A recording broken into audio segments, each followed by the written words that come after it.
Yeah. What's up? This is our boy, Coach Malachi Williams in the building. We back. New Media Today, USA Boxing. We are back. Boy. Today gonna be a good one, boy. Today gonna be a good one. Hold on. Oh yeah, my bad. Yeah, today gonna be a good show, man. Today gonna be a good show today, man. I'm really excited about this show. Really excited about this show, as well as the other shows. I've been doing kind of like a social experiment, so to speak, to see how things are going to go. And so far, our show's been flowing pretty well. They've been flowing pretty well. We picked up 1,000 new subscribers in a month. In like 30 days, 31 days, something like that. And want to welcome all of the new subscribers who've been listening. People, the word is getting out there about our little small channel, New Media Today, USA Boxing. We haven't been around long. We've only been around for 21 months now. 21 and a half months, something like that. We've been around. You get what I'm saying? I think I dropped my first video maybe December 31st, 2020 or in January or something like that. Or January 2021. But either way it go, that's neither here nor there. We got over 100 in here, boy. It's going to be a packed house. Let's give everybody a round of applause. This show going to be packed.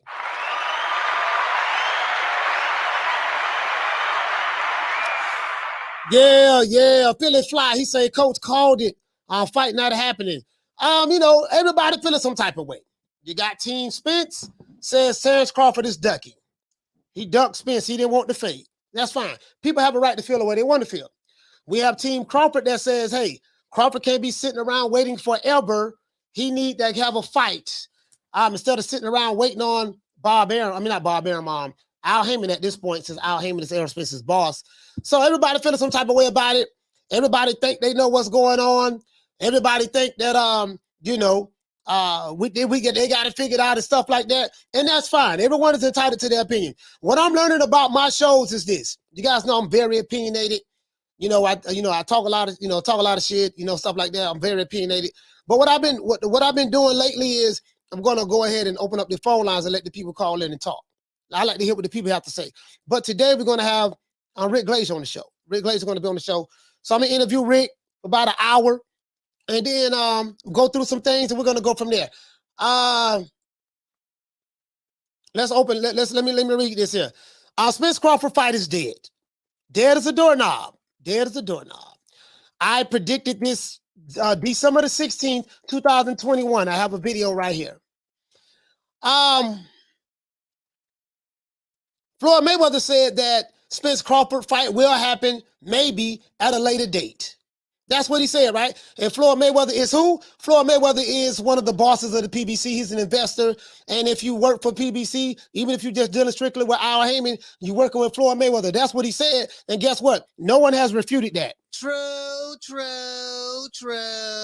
And when I say no one, I'm talking about no one from the PBC. I've heard Errol Spence say, yeah, man, I don't talk, Al Haymon write my checks, yada. But, I heard him say that, but no one higher ups ever came out and said, hey, man, listen, man, what Floyd's saying is a lie. No one has corrected him. No one has checked him. We know that the PBC, Floyd Mayweather built the PBC pretty much off his sweat equity. We wouldn't know who Al Haymon was if it wasn't for Floyd Mayweather. Facts. Because Floyd Mayweather, after every fight that he had, once he left Top Rank, he said, I'd like to thank Al Haymon and the rest of his team. This is why every other fighter at the PBC, they said, I like to thank Al Haymon. Floyd Mayweather was the one that started that, and everybody over there wanted to be like Floyd. So I think that's why they say that to this day. But let's get into the show. This is going to be a good one. The longer awaited Crawford Spence mega fight is no more. According to what's my main man? Not Mike Coppinger. According to Mike Coppinger and Michael Benson. According to Mike Coppinger via Terence Crawford would make 8 figures fighting David Avanesyan on December the 10th in Omaha, Nebraska. Yes, you heard that right. Crawford is fighting David Avanesyan, and he's making 8 figures to fight him. Interesting. The question I have is this. How is Terence Crawford being paid more money to fight David Avanesyan? Most people will agree that David Avanesyan is a Eurobump. How was Terence Crawford being paid more money to fight David Avanesyan than he would be if he fought Errol Spence? If I remember correctly, Mike Coppinger, as well as Blue Blood Sports TV, shout out to both of those guys, confirmed that Al Haymon offered Terence Crawford 35% with no guarantee and no back end. Back end basically means the up end, the upwards of the pay-per-view. So let me get this straight. He left Top Rank, went to the PBC. According to an article I'm going to read to you, Crawford was dealing directly with Al Haymon. According to the reports, he was offered 35%, no guarantee, no back end. So remember we did the show? I said, well, if he was offered no guarantee, no back end, what is he getting? 35% of what? Remember I asked that question? True. That's what I remember, right? Meaning no percentage of the upside for the pay-per-view sales. Does this make any sense to anybody? This doesn't make any sense to nobody. Doesn't make any sense to nobody.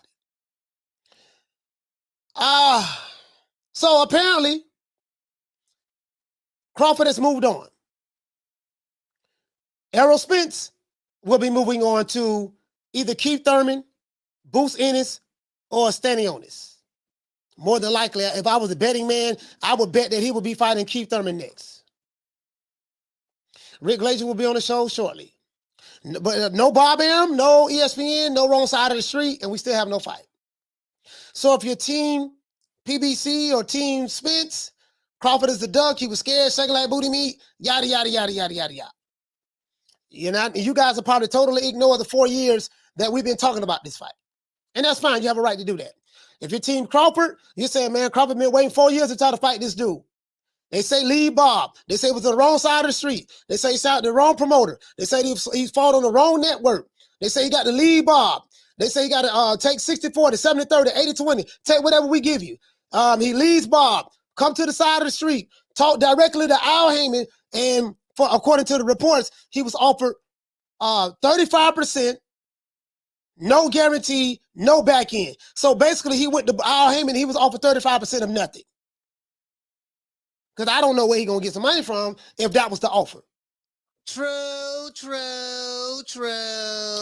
Just saying, B, just saying. Let me get to the super chat and let me drop this link. Get the super chat. Hold on. Shout out to Drew. Hey, okay. For dropping that quarter of a bam, dub on your boy. Hey, Leroy.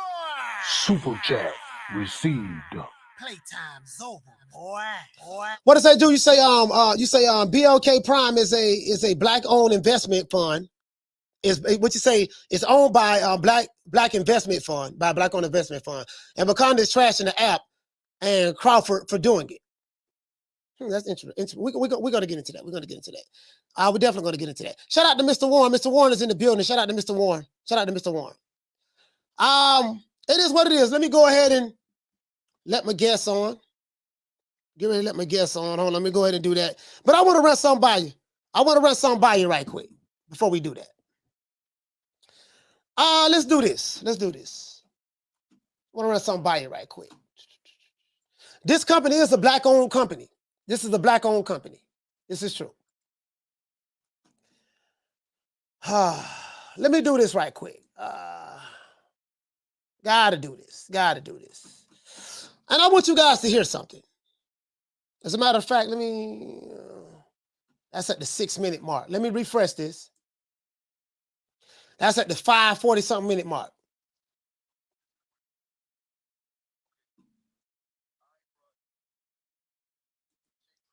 Yeah, because Floyd gonna be doing all this goddamn filibuster. I don't want to hear all that shit, Floyd. Floyd gonna be doing it. Now, I'm finna play you something for Floyd Mayweather. I'm fixing to play you something for Floyd Mayweather. I'm not gonna play no games. I just want to go straight to the guy. Money Mayweather. Mr. Like I said before. Like I said before, right? Hold on, guys. Hold on. I'm not gonna play any game. As a matter of fact, that's my history, y'all. Okay, here we go. Let's go to the 5:30 39 mark, okay? I want you guys to hear this. Let me know if you can hear this before we go. So all I'm saying is this. I'm not mad at no fighter or no promoter. I'm just opening everybody's eyes and letting people know what's going on. When they say, okay, how do Floyd know what's going on with these ESPN writers? Okay, then if y'all don't know, man, Al Haymon is like a second father to me, right? Mm-hmm. So if Al Haymon is like a second father to me, you don't think we talk on the phone every day? So who gonna know what's going on first about fighters with Mayweather Promotions or with fighters in Mayweather Promotions and PBC before me and Al Haymon? Now this video was dropped 3 months ago in July. This video was dropped in July. This is what Floyd Mayweather said at the time. Let's continue.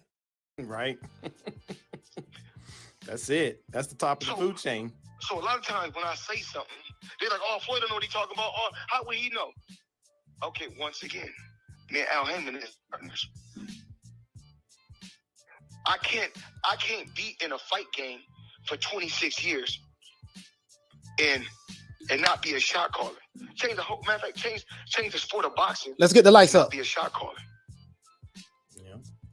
You bosses talk to bosses.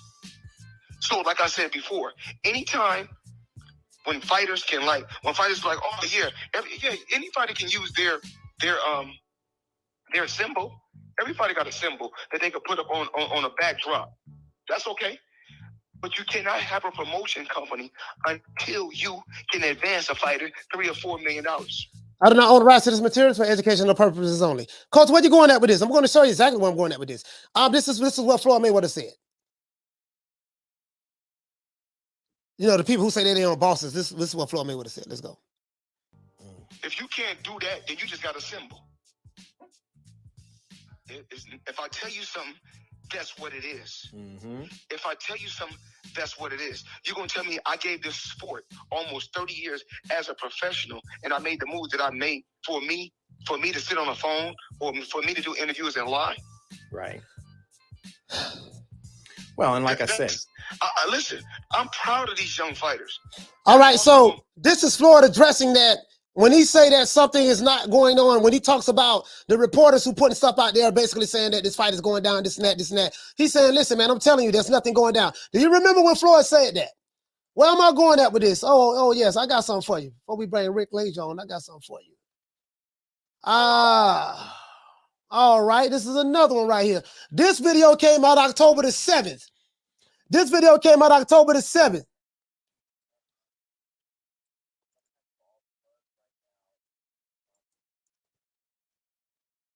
Let's go to the one that came out October the 7th. All the buzz right now is on this Spence Crawford fight, but it hasn't happened yet. So it's crazy. I mean, remember, somebody threw it out there. I don't know who threw it out there, and I'm not here to throw nobody under the bus. They keep on saying this fight is going to happen, and once again, this fight may happen, but further down the future. They said the fight was going to happen in November? Mm-hmm. Yep, November. Let's stop right there. Who is this guy? Is this a YouTuber? No. Is this Mike Coppinger? No. Is this a PBC fighter? No. This is one of the head honchos at the PBC, Floyd Money Mayweather. This video was dropped October the 7th. Let's continue. They keep on saying this fight is going to happen.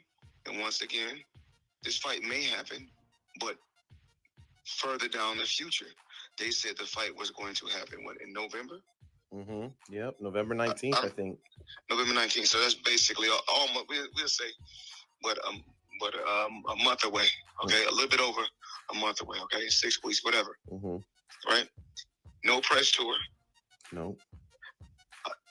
No press conference at all. No.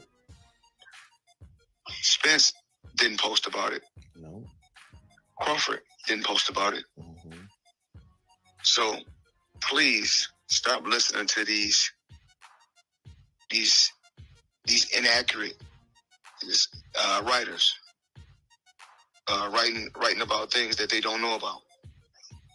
And we spoke about this before. Well, how do you know this and how do you know that? Once again, me and Al Haymon is business partners. Me and Al Haymon speak every day. So no one can say I'm with Floyd Mayweather, but I'm not with Al Haymon. No one. So you heard what Floyd said. How do you know this fight not going down, Floyd? Again, I speak to Al Haymon every day. Floyd said back in October the 7th that this fight was not happening. Didn't nobody listen to him. Floyd a hater. Didn't nobody listen to him when he said it. Guess what? We ain't got no fight. True. So, for both sides who are saying one fighter is ducking the other fighter, this is the boss, one of the bosses of the PBC, Floyd Mayweather. Because Al Haymon don't talk. Sam Watson didn't say anything. They say Floyd don't know what he was talking about. Leonard Ellaby didn't come out and say, oh man, Floyd lying. He don't know what he's talking about. None of that. Floyd told us June, and then he told us again July, and then again October the 7th. This is what he said. So when you tell me, oh man, he ducking, Spence ducking, Crawford ducking Spence, how when one of the bosses of the PBC told you October the 7th that this fight is not going to happen, maybe it'll happen later on down the line. So what is he ducking? Can anyone help me with this? I mean, I ain't got but a GED. Lisa Bells, can you help me with this, sis? As a matter of fact, let's go a step further. Let's go to Tim Smith. Tim Smith said right here back in January the 7th. January the 7th. Who is Tim Smith? Tim Smith is Tim Smith. Fans will steal Crawford versus Spence pay-per-view. Tim Smith is the VP of operations at the PBC. Another PBC source, primary source. We heard a primary source from Floyd Mayweather, and we heard of him in another primary source from Tim Smith. Tim Smith was the first primary source. Tim Smith of the PBC said the reasons the Terence Crawford versus Errol Spence Jr. welterweight class hasn't been made is based on what? Economics. Do you know what you guys say online? Oh, Terence Crawford, he top ranked Toby. He a bomb. Terence not a bomb. He don't sell worth nothing. He don't sell worth nothing. He got to take 70-30, 80-20, 60-40, take whatever we get him because he don't sell. He ain't no draw. So he ain't gonna make no money off of fighting Errol Spence. I'm gonna tell you how I believe Terence Crawford got to offer 35% with no guarantee and no back end. You want to know why I believe it? Because of what Tim Smith said right here. Check this out.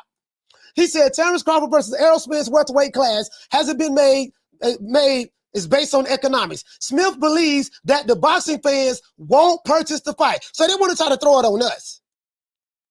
But they're not going to get away with that. They want to try to throw it on us, but they're not going to get away with that. This is what he said, though. The unbeaten WBO 147-pound champion Terence Crawford, 38-0, 29 knockouts, hasn't been built into a pay-per-view star by his promoters during his 14-year career. So what did he say right here? He said the reason why Terence Crawford's fight hasn't been made is based on economics. Let's stop right there. And then let's go to the next one.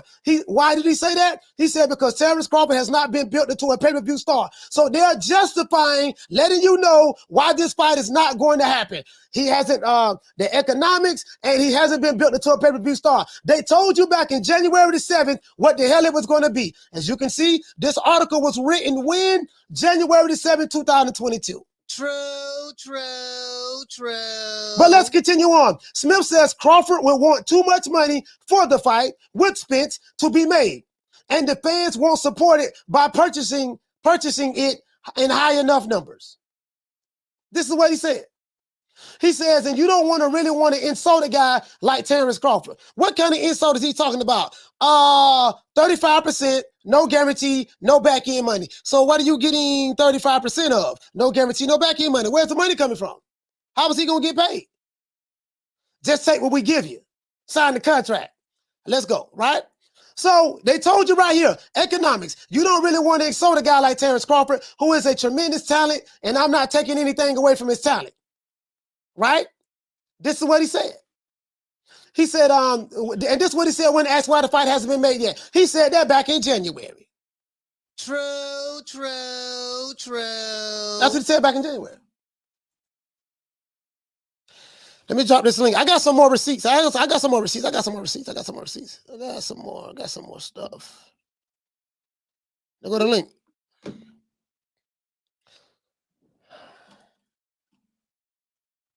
Question I have is this. Shout out to Major Kickboxing. Question I have is this. And as a matter of fact, let's go right here. Hold on. Let's go right here. Let's go right here. Let's go right here. Let's go right here. Let's go right here. Let's go right here. Let's go. Blow this up right quick. Let's go to Twitter. I want somebody to explain this to me. According to Mike Coppinger, this is ringside. Let's blow it up a little bit more. I don't want nobody saying they can't see this. Can everybody see this? Okay, let me blow it up one more again. One more again. Terence Crawford's not a draw, he can't sell. That's fine. We got all that. Top rank told me all that, right? Top rank told me he left Bob, he ain't gonna be able to get no big payday. Okay. Can someone explain to me how does a fighter named Terence Crawford go to the PBC? That's supposed to be the greatest company on the planet Earth. And all of the black fighters are multimillionaires and rich, living in mansions and driving Lambos and suicide doors. Not doors, doors. He goes to a company. The company offers him 35% of nothing. No guaranteed purse, no back end. Blue Blood Sports TV put this information out there. Mike Coppinger just said the exact same thing. Pretty much similar. He said he's taking the low end of the split. They're not offering him any guarantee. I have the video and nothing on the back end. No pay-per-view splits, but they won't let him see the books to see exactly. I mean, the whole take what we give you, right? Can someone explain this to me? So you're trying to tell me that Terence Crawford and Errol Spence was negotiating to fight each other. One guy's getting guaranteed money, a back end, he's getting the world. The other guy ain't getting nothing, 35% of zero. Somebody tell me, how is it that this guy, two black fighters in the process of fighting each other, but one of the guys is not going to make anything fighting Spence? 35% of what?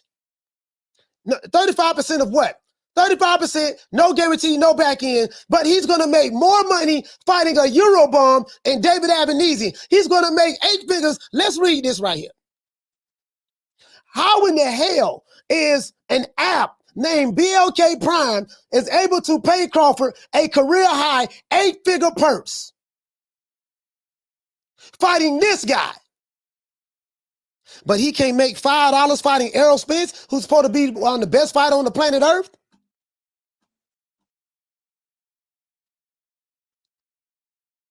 Crawford will earn a career high 8-figure payday. For all those who do Wakanda math, 8 figures is $10 million up. Can someone make this make sense to me, please? True, true, true.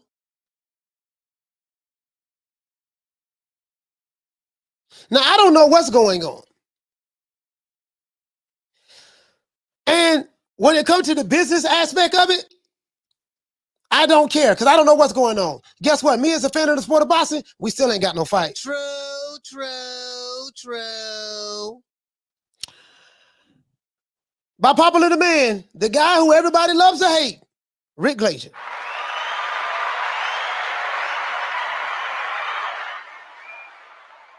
So Rick, talk to me, baby boy. What's going on with you? What's going on with you, brother?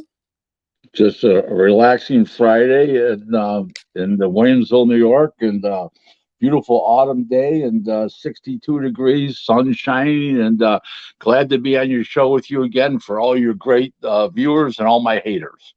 Yeah. Shit, I got a bunch of them too. Hold on, Rick. Let me get this super chat out of the way. Shout out to the Boxing Gems. Hey, okay. For dropping that quarter of a bam dub on your boy. Hey, Leroy.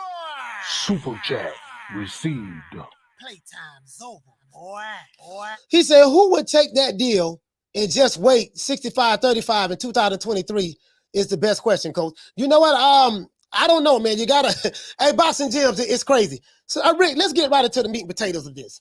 What say you about the news that Terence Crawford is fighting David Avanesyan on December the 10th in Omaha, Nebraska? It's just the way it is. I mean, Spence and Haymon are if comes. Who knows?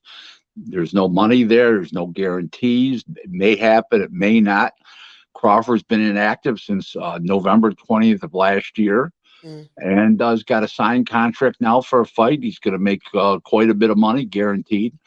And against a formidable guy, David Avanesyan. He's the European champion. He's in the top 10 in a whole bunch of the organizations. And it's not a long winning streak. He's got new managers and trainers since he last fought his couple losses that he had years ago. And he's a really good fighter, and it's going to be a good fight. It's going to be a very, very competitive fight. I'm not saying that Avanesyan's going to win, but it's not a blowout. It's going to be a very competitive fight. All right, so regardless of how other people feel like he's fighting the Eurobomb and stuff like that, and there's nothing wrong with that. People hold it. Let's stop with the Eurobomb, and I'm not blaming you for that. It's what the term is being used, especially by African Americans. The truth of the matter is, look at how many European champions they have presently and over the last 5 years. There's about 20 champions that are from Europe right now. I mean, maybe I'm wrong. Maybe there's 17 or 18. I mean, you got Fury. I mean, you just had Joshua. Fury used that term Eurobomb as well. I mean, Daniel Dubois, a WBA regular champion. I mean, Joe Joyce is a top contender. The list goes on and on. I mean, Sonny Edwards, IBF flyweight champ. The list goes on and on. They got to stop with this Eurobomb.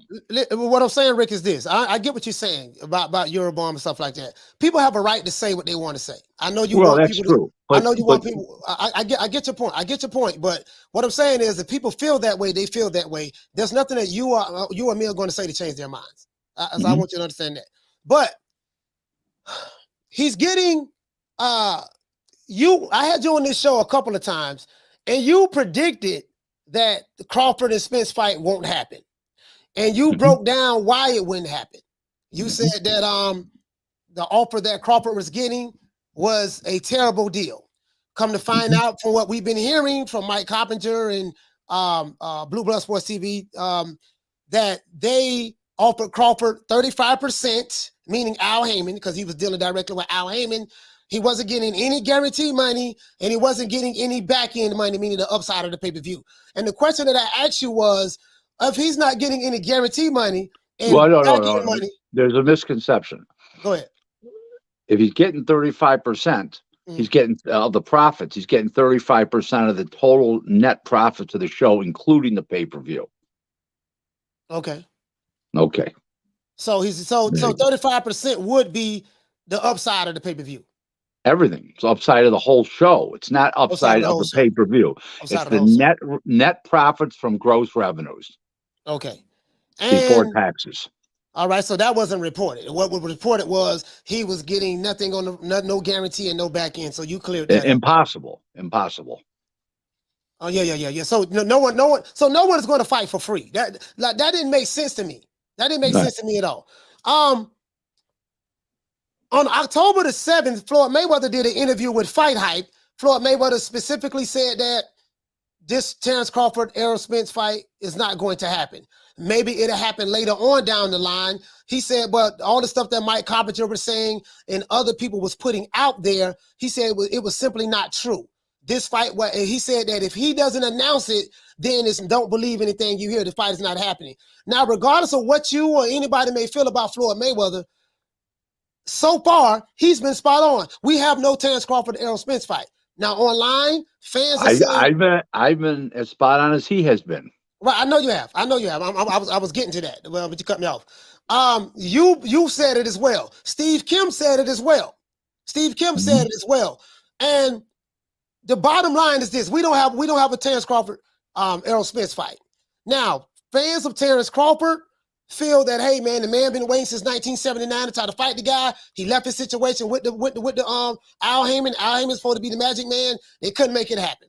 Fans of Errol Spence feel like that Terence Crawford is a coward. He's ducking. He's shaking like booty meat. He don't want none of the boy from Dallas, Texas, and this is why he's running, taking the easy touch.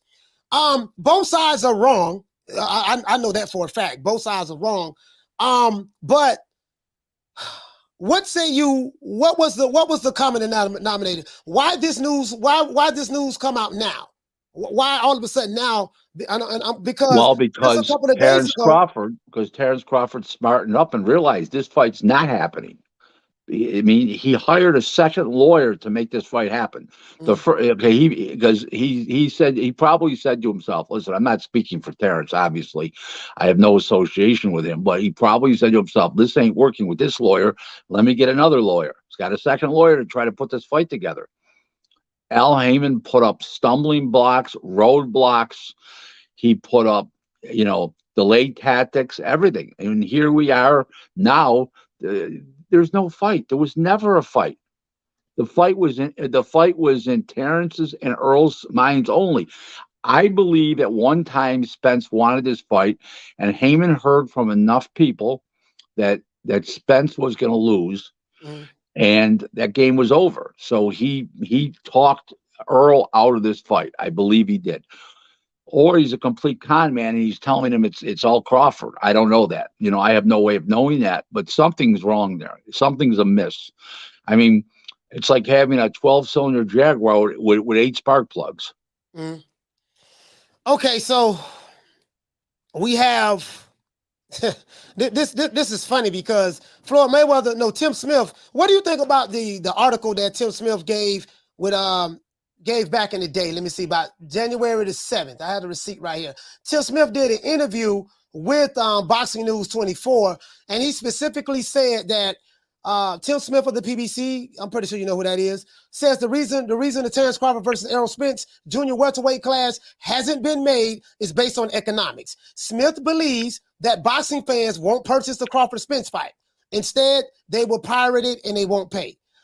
He also said that Smith believed that Crawford will want too much money, even though they haven't spoken to him at that time, for the fight to be made. And he said that the fans won't support it in enough numbers in order for them to, in enough numbers. That's what he said. Also, he said economics. This is why this fight hasn't been made. He said economics. You really don't want to insult a guy like Terence Crawford, who is a tremendous talent, and he doesn't want to take anything away from him. But he said he simply has not been built into a pay-per-view star. What say you? Well, that was the prelude for what came in the last several months. That's what that was. That was the first volley shot coming from Al Haymon. Tim Smith will not open up his mouth besides to put food in it and say good night to somebody, or hello and good night, without clearance from Al Haymon. So that statement came from Al Haymon. So that was the opening volley. And that's self-explanatory. Now, what fooled everybody was, everybody thought that Terence Crawford was going to want $15 million or some crazy figure. He said he went along with it. He says, I'll take 35% of the net profits. They offer him that. He says, okay. Well, they were shocked that he did. That was their way out. But he bluffed them. He pulled their bluff. Okay? Because they never believed that he would accept 35%. When you They say thought that he wanted all this guaranteed money. He pulled their bluff. Now they want hiding more. Then they went to the part where Terence was not allowed to have a veto on spending, or he couldn't see the books. Well, he's a partner of 35%, and his sole revenue is coming from that partnership, from the gross and net versus the net proceeds, and they're not allowing him hey or nay, and they're not allowing him to look at the books. There was another roadblock they put up. You just can't overcome all these things. It's impossible. Why doesn't he just hand his balls to him and his next of kin? Well, Terence was at it. Terence did everything to make this fight happen. People got to stop that he fled and fled, and that he's ducking and stupid shit. Yeah, that's just I mean that just fans and that just fans with people online and stuff like that. I get that. I mean I know they don't know the deal, but salute to my brother. Let me say salute to my brother. Yeah, man, but as it relates to now, he's moving on. So what fight do you see going down now? Do you with Errol Spence? Because now Crawford has clearly moved on. Do you see this fight happening? I think Thurman he's the number one contender in the WBC, which they'll make as mandatory. That's really automatic, and that he'll get his mandatory out of the way. That's what I believe. Yeah. Keith Thurman. Shout out to Strategy. What you say, family? Say Spence tweeted he could have fought twice this year. Crawford won't be fighting until December the 10th. That would make it over a year since Porter. So Errol's supposed to be fresh out of the ring and have activity over Crawford as an advantage. You know what? I don't know. I think I get what you're trying to say, but Crawford hasn't fought. When he fights, like you just said right here, it's going to be 13 months since the last time Crawford fought by the time this go down. So are you saying that Crawford was supposed to just sit out for the rest of the year and wait to see can he make this fight with Spence next year somewhere down the line without fighting? That's more months than him being inactive. What do you say about that for people who may feel like by Crawford taking this fight now? Well, what do you guys say about that? Well, Terence is not exactly the king of endorsements. Right. And public appearances. So his sole income is derived from what happens in the ring, and he hasn't fought since last November 20th when he received the gross purse of $6 million. So he wants to fight this year, and that's all there is to it. This is hilarious. Steppin' Chocolate Princess says, what fighter ever asked to see a promoter books on Rick? You on BS? He said, "Come on, Rick, you on BS." No. If you're guaranteed money, okay, like let's say a $6 million purse and $8 per pay-per-view for every pay-per-view sold over X amount of pay-per-views, you're allowed to see those books for the pay-per-view portion. If you're taking 35% of the profits with no purse, you are allowed to see the books and make decisions on expenditures. Absolutely. Well, I think she don't know that. I think she don't know that. But also, as Crawford is has his own promotional company too, right? Well, yeah, but it's a name only. Yeah, sure he does. Yeah. I think they call it B&B Boxing or something like that. I'm not sure, but I think that's it. Okay.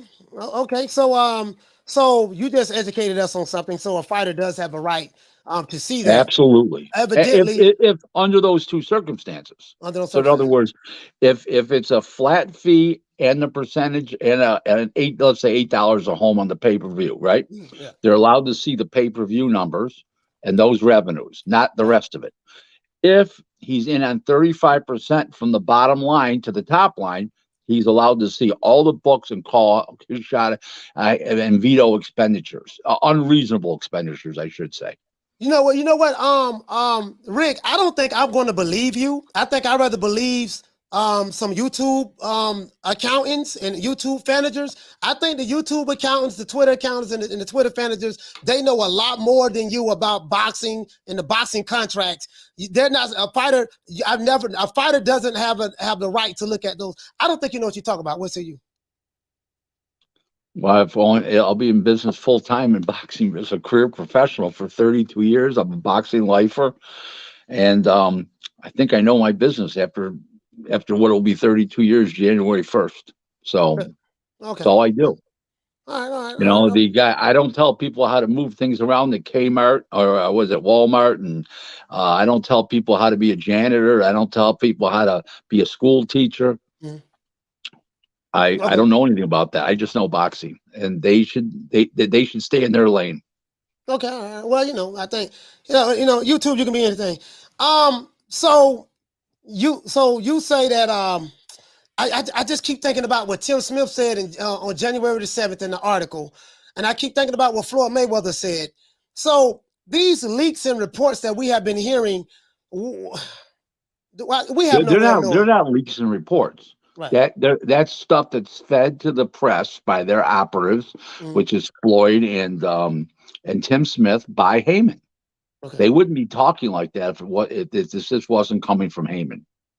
Okay. And since Al Haymon doesn't talk, no one really knows what he looks like. That's right. So these guys are Al's mouthpieces. They're operatives for Al. Okay. Al Haymon mouthpiece. Okay, so bro, this is let me ask you this. I don't know how much money Terence Crawford or David Avanesyan is being paid for this fight. I don't know. Okay. It is reported, what I'm seeing on ESPN, ESPN side or by Mike Coppinger. Mike Coppinger has this. He's saying that it is reported that Crawford will earn a career high of an 8-figure payday. My question I have to you is this. If this is true, because I don't know. If this is true, how is Crawford getting paid a career high payday fighting David Avanesyan when he was getting offered less than that fighting Errol Spence from the PBC? You got to remember that you don't have to pay Avanesyan what you have to pay those guys. So right there, the bulk of the money, basically, let's see, probably about 5 times the amount, 6 times. Let's see, that's about 5, 6 times of the amount would go to Crawford. Would be number one, and this particular app is their own distribution network. So you buy directly from them; they keep 100% of the money. Where when you do it with Haymon has to do it through Showtime or Fox, they get to keep 60% of the revenues and they get 40%. The distributors and the cable companies. So that's a big difference too. Okay, so all those things add up. Another thing is that the app is worldwide, and CBS and Fox's apps are not worldwide; they're limited to the United States. Okay. So that all add up. I'm not saying to you that it's going to be a windfall, but I'm saying to you there'll be more. There'll be a lot of gross revenues here that for a lesser amount of pay-per-view buys than if they would have done, and they don't have to pay the fighters nearly as much either. So especially as a Manian compared to what they'd have to pay Crawford and Spence. You know, Rick, I'm gonna be honest with you. I'm gonna be honest with you, fam. A lot of people, this is what a lot of people in fans in boxing are just so upset with. We upset with the politics in the sport of boxing. Big fights don't get made. It seems like the women have been putting on for the city. What I mean by putting on for the city, I mean the women have been representing the top women fighting each other. Mm-hmm. They had 2 million eyeballs watching them. They broke a fight record in the UK, you know, the women last weekend. Mm-hmm. But when it comes to the men boxing, it's like when it comes to the big men. We saw this with Deontay Wilder and Anthony Joshua. We saw a little bit of it. We seeing it now with Crawford and Spence. It just seems like that. At the end of the day, the fans are forced to take a side. Team Spence is mad at Team Crawford. Team Crawford is mad at Team Spence. Both sides are wrong, but when you don't know what you don't know, you argue out of ignorance. So you can only go by what you believe from what you're being fed. This is what the people don't like about the sport of boxing right now. What do you have to say about that? I mean, when Bob Arum and Don King were the rulers in this business, Don's not a player anymore. He's 91 years old. Bob's still the big player. Mm-hmm. They made big fights all the time. The list is endless. And Duran Leonard fights. They made De La Hoya Trinidad. They made some huge fights, and they're and Bob's made some big fights with Eddie Hearn in recent years. A lot of unification bouts. They've done a lot of good business together over the last 5 years. And Al Haymon's the stickling point of everything. You know, it's just that. I'm not speaking for Eddie Hearn, but he was very disappointed. He put in Andy Ruiz. They stroked him on the rematch for another $4 million because they said it was out of the UK and out of the United States and all this crazy stuff. When Hearn had sole selection of where the fight was going to be, the rematch. I mean, just everything about the guy is unpleasurable. I know I had a bad incident with him in 2001, 2002, and this guy could make a pig vomit. Okay, so how you feel about Al Haymon? That I know that's your personal feelings about him. It is what it is. This right here, Rick, is like this. Rick, this is. Do you think this fight will happen next year? Now, let me ask you that question. The only way it happens next year is if Jermell Charlo doesn't move up from 154 to 160. Then it may happen. It may not happen because I'm sorry. It may happen if he doesn't move up because he's forced to stay at 147, and he's gonna run out to be paid. Earl get paid that big money. He's gonna have to fight Terence, not a bunch of hobos, or he's going to have to fight Ennis, or he's going to have to fight Virgil Ortiz. You know, the young killers coming up. I don't think it ever happens, to be honest with you. So Terence Crawford, mandatory situation. I know that he doesn't have a mandatory at the moment. He hasn't been mandated by the WBO to fight Virgil Ortiz, because Virgil Ortiz is the next guy in line. Correct. If Terence Crawford, I think I saw an interview with him saying that he would fight Virgil Ortiz. He'll definitely give him a shot if he's still at the welterweight division, because the duty of a champion is to defend your title, like Marvelous Marvin Hagler did, and Ray Leonard and so many others. That was a great error. Don't confuse it with now, please. Yeah. What say you about? I don't see neither one of these guys staying in the welterweight division too long. I am of the opinion, and I said this before, I felt like, man, if Crawford and Spence don't fight each other, I say they need to get the hell out of the way and let the young guns get a shot. Virgil Ortiz. Well, I believe, this is my opinion. My opinion is that I think that this fight will be with Crawford and Avanesyan. After this fight, assuming Crawford wins, he's going to fight Virgil Ortiz, which is his mandatory. Right. That'll take out between him fighting now at the end of the year and them getting that fight together by June or July or August. That's Crawford's next year already. Okay. So I don't think that's going to happen. Now, he doesn't have to fight his mandatory if it's a unification bout with what do you call it? But with Haymon not offering him any guaranteed purse, and he can get a guaranteed purse with Virgil Ortiz, because DAZN would love that fight, Virgil Ortiz and Crawford. I believe that's what he's going to do. He's going to go for his mandatory. All right, let me go ahead and read these super chats. Shout out to Jonathan Ramirez. Hey, okay. He said, great show, learning a lot right now. Thank you, guys. Thank you. He said, hope Wakanda listening. Okay, all right. Let me go ahead and read the other super chats, because we have quite a few. That was Jonathan. All right. Shout out to Dirty Red. Hey, okay. He said, thanks, Rick. I understand this situation a lot more now. Okay. All right. He said, thank you for clearing it up. He understands it a lot more. Let me see. Somebody else left another super chat. I want to address the super chatters. We have so many people. We have over 700 people watching this show right now. So there's no way I'm going to see a lot of people comments. I'm not going to see them. So if you want me to see them, you got to send a super chat. Shout out to I Am Dwayne. Hey, okay. He said, ask Rick if he was a boxing god for a day, what 3 things would you do to clean up the sport and get it on track? Hey, that's a good question. It's a good question. First of all, I'd have a health plan for fighters. I'd have some kind of health plan for fighters where they have health insurance for life, because a lot of them are going to need it after boxing.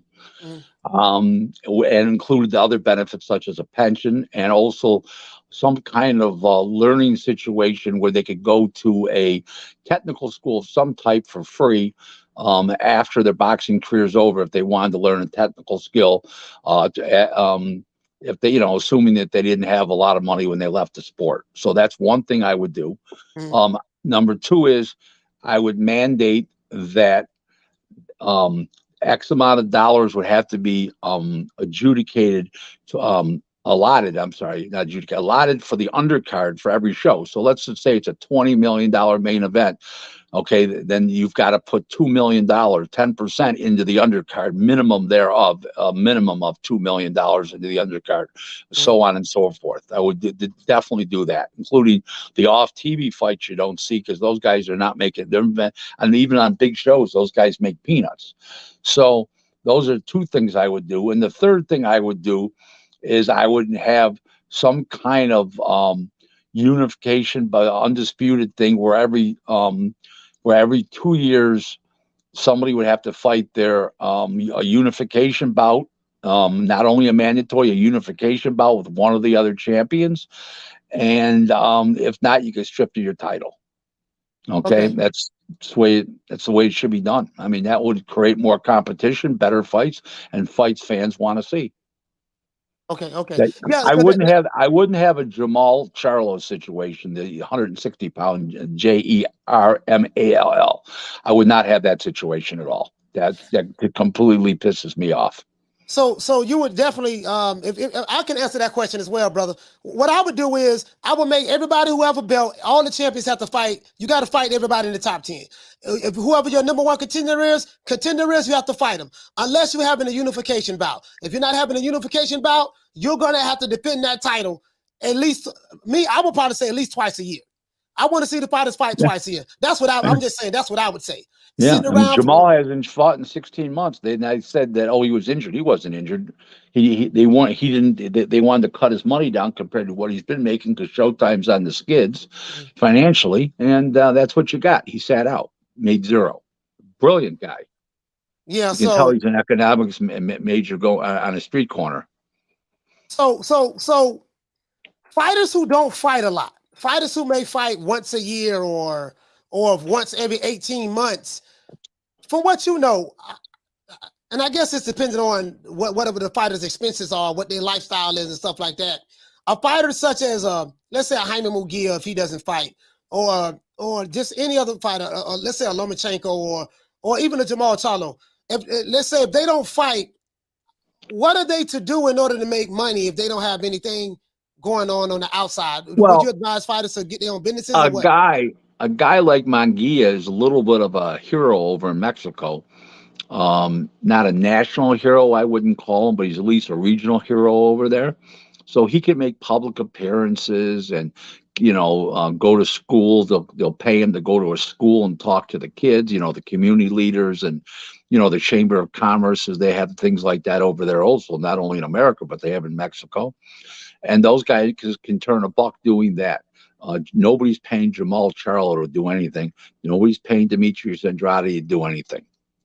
They don't mean anything in America. Man, this is terrible. Well, I've been past the Crawford Spence fight. I dropped the video last year, December as a matter of fact, I had a receipt. I dropped the video right here, December the 16th, 2021, where I said, Terence Crawford, please stop chasing Errol Spence. You need to move on. I dropped that video last year because I saw it then. And I know you've been talking about it. I had Steve Kim on here. You guys have been saying some of the same things. And I was very pessimistic about this, man. It just seemed like it's and I understand, and listen, I do understand the fans' frustration.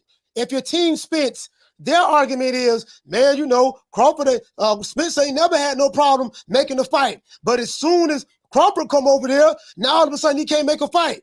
The reason why they can't make us is Al Haymon because also Crawford won't sign with him. Here's what the facts are. Everybody needs to understand the whys and the why nots. Al Haymon's losing Fox. That game is over. Okay. Showtime's going to be disbanded probably at the end of 2023, and some of the programming is going to go over to the Paramount streaming app. Now, CBS owns Showtime, and they also own the Paramount app. There's an initiative from the top people at CBS, the board of directors, the executives, that there's an initiative to push the app going forward. So they're going to take some of that content they're going to shut down Showtime, and they're going to completely, not boxing, shut down Showtime. They're going to take that content and bring it over to some of the content and bring it over to Paramount. The problem with Paramount is the streaming, not Paramount Global, the corporate ahead. Paramount streaming is run by younger people. Okay. And they may not like boxing. They may not feel boxing's a good fit. Where you got to spend millions of dollars a show. Haymon's going to lose that too. That could happen. They may not bring Espinoza over there. If they don't bring Espinoza over there, who's an older guy, okay, and they're younger guys, they might, boxing may be doomed altogether. If he doesn't go over there, they still want boxing. It doesn't mean it's going to go to Al Haymon. They could say those shows are too pricey. We want to spend $100,000 a show or $500,000 a show, whatever, $250, whatever their budget they set. Okay, so Haymon is out trying to find a new network, new money, a new app, something to hang his hat on, right? He needs the talent pool that he's got and say, I've got Errol Spence, I've got this guy, I've got that guy. Well, What the problem with he's got with Spence in particular is Mhm. that Crawford beat 7 PBC fighters while he was lightweight, junior welterweight, and welterweight champion. All of them were B fighters, B level, B tier fighters for PBC. Felix Diaz, John Molina. There was a whole bunch. But anyways, the only A fighter that he beat was Porter, 2-time world champion. Right. Okay. The problem is Crawford, Spence beat all those, beat Porter too. He also beat all their other welterweights. Now Crawford comes in and beats Spence. PBC's gonna have a Mickey Mouse brand attached to it, like minor league. Okay, because Spence already beat their other welterweights. And this is what the facts. Haymon can't afford that reputation right now, okay, under the circumstances, because he's looking for network, and he needs Errol Spence's name tag to say, hey, I've got Errol Spence. He's a three unified welterweight champ, 3 titles out of 4, blah, blah, blah, undefeated U.S. Olympian, and he's trying to sell networks on this, and he's trying to raise fresh money. Okay, and he can do that with those kind of names. If these guys get beat, he's in real trouble. Like the other day, the last Saturday, the blow of the year to Haymon now was the low buy rate for Wilder Helenius, and what was that number? 77,000. Where did you get that number from? My source, the same guy I've been getting the numbers since 2004, since the Floyd Mayweather Arturo Gatti fight in July of 2004. He's a LA-based attorney that's in the TV industry. That's what he specializes. He's not a slip and fall attorney. He's not a criminal attorney. All he does is TV. Okay, he does TV contracts, sponsorship deals, all that kind of stuff. Okay, both in the United States and overseas, by the way. Okay. And what you have here is this is the reasons why it did bad. Okay, there's not one reason. Okay, there's multiple reasons, but let's start at the top. The fight, Wilder coming off 2 face plant, 1 face plant, 2 knockout losses. The last one beat a face plant. He was fighting a guy that he was a huge favorite with. It was not a pay-per-view fight. Let's start there. Number 1. Okay. Number 2 is piracy rate, astronomical. Okay. That's number 2. Number 3 is Saturday. Major League Baseball is playing the playoffs, and they call it what do they call it? October baseball hunt for hunt. I don't know, whatever they call it. But the point is, the Yankees were playing. They were all playing on that night. College football had 6 major games, either starting at 4 o'clock or 7 o'clock or 8 o'clock that night, and it's all this stuff is free. Okay, I mean everything was free, and between college football, basketball, other fights, there was 8 fights last weekend on the same show, at the same time, 4 of them in the afternoon and 4 of them at night. You could watch 3 other boxing shows that night for free. And in the meantime, you have a situation where you had the big girls show that day. People are boxed out. Guy stays home, watches boxing mid-afternoon from England. His wife said, "You've been watching boxing until 5 o'clock. We're going to dinner." Okay, well, I want to get the pay-per-view tonight. No, you're taking me to dinner, and then we're going to go over to such and such to have a drink with such and such. And that's how it works. And all this adds up to a failure. Okay, all of it. Yeah, it's kind of like they set Wilder and Helenius up for failure because they did the same thing. They did the same thing with Tank Davis and Isaac Cruz going against NFL football on a Sunday night with Patrick Mahomes and the Kansas City Chiefs. I mean, that was you're lucky to get killed. Let me get to the super chat. Shout out to Marty King Boxing. True. Hey, thank you, fam, for that super sticker. Let me get to all the super chats. Hold on, Rick. I gotta get to all of them. Shout out to Drew. For dropping that $2. Bam, super chat on your boy. He say Rick he asking you a question. Will Espinosa be employed by Showtime in 1 year? What do you think about that? Well, yes, it could be because they might go to the tail end of 2023. So yeah, well, a year from now, yeah, it'd be close. Yeah, I would say he is.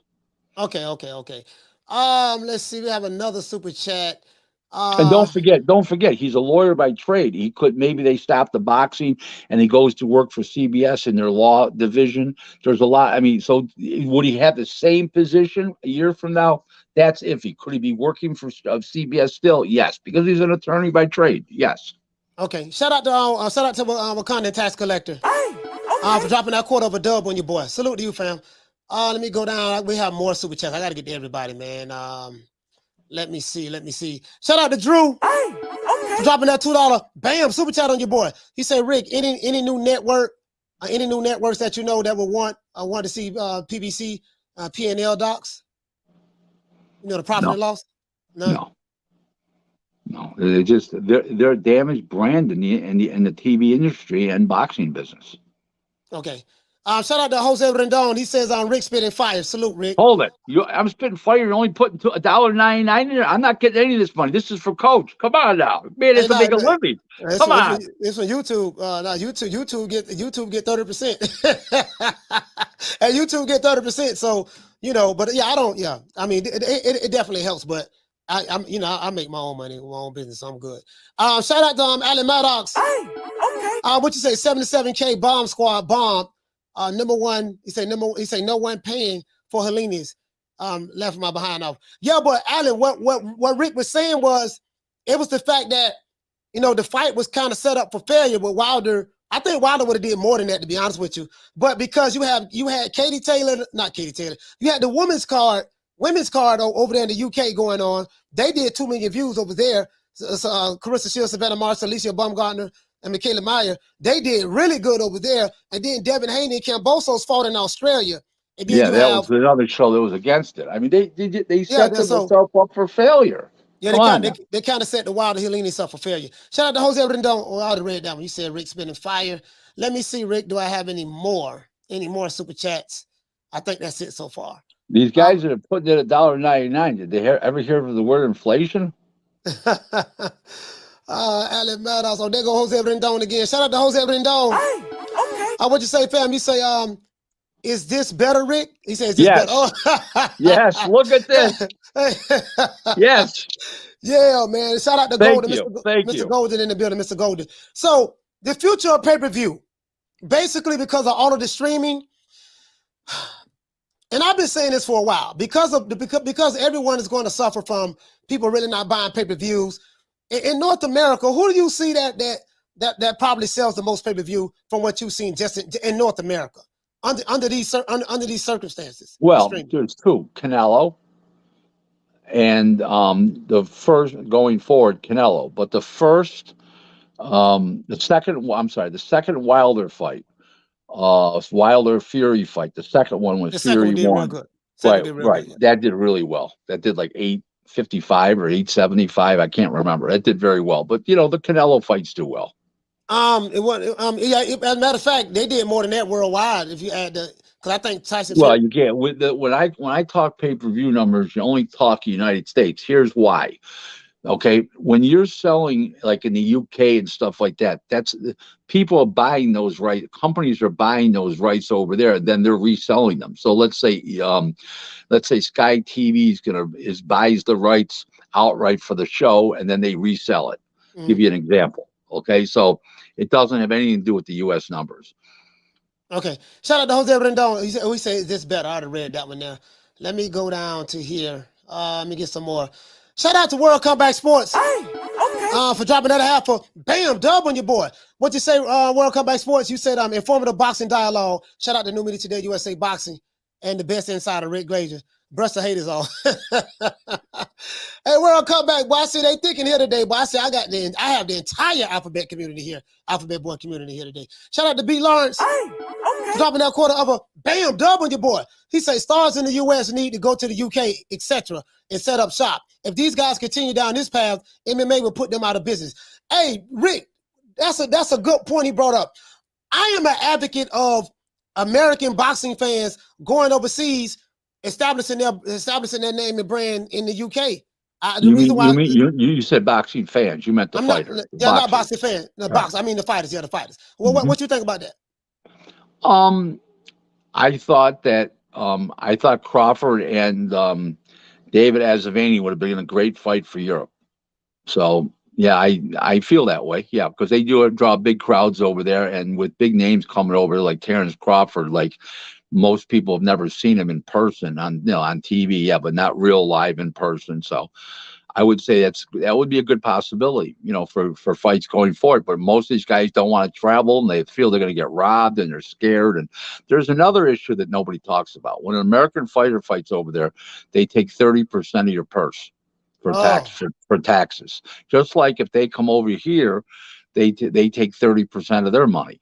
So it goes both ways. Okay. Yeah, because the women don't seem to be having no problem with that. Shout out to Solo Dolo for dropping that half for bam hundo on your boy. Hey, Leroy! Super chat received. Solo Dolo, what you say, fam? You say shout out to Rick, coach, and chat, fam. Stay solid and keep leaning on these casuals. Yeah, man, it is what it is, man. We just gonna drop it. It is what it is, man. And let them say what they're gonna say. I really don't care. Shout out to B Lawrence. No, I already read that one. This is another super chat we have. Shout out to Motorsports. Motorsports, what you got, fam?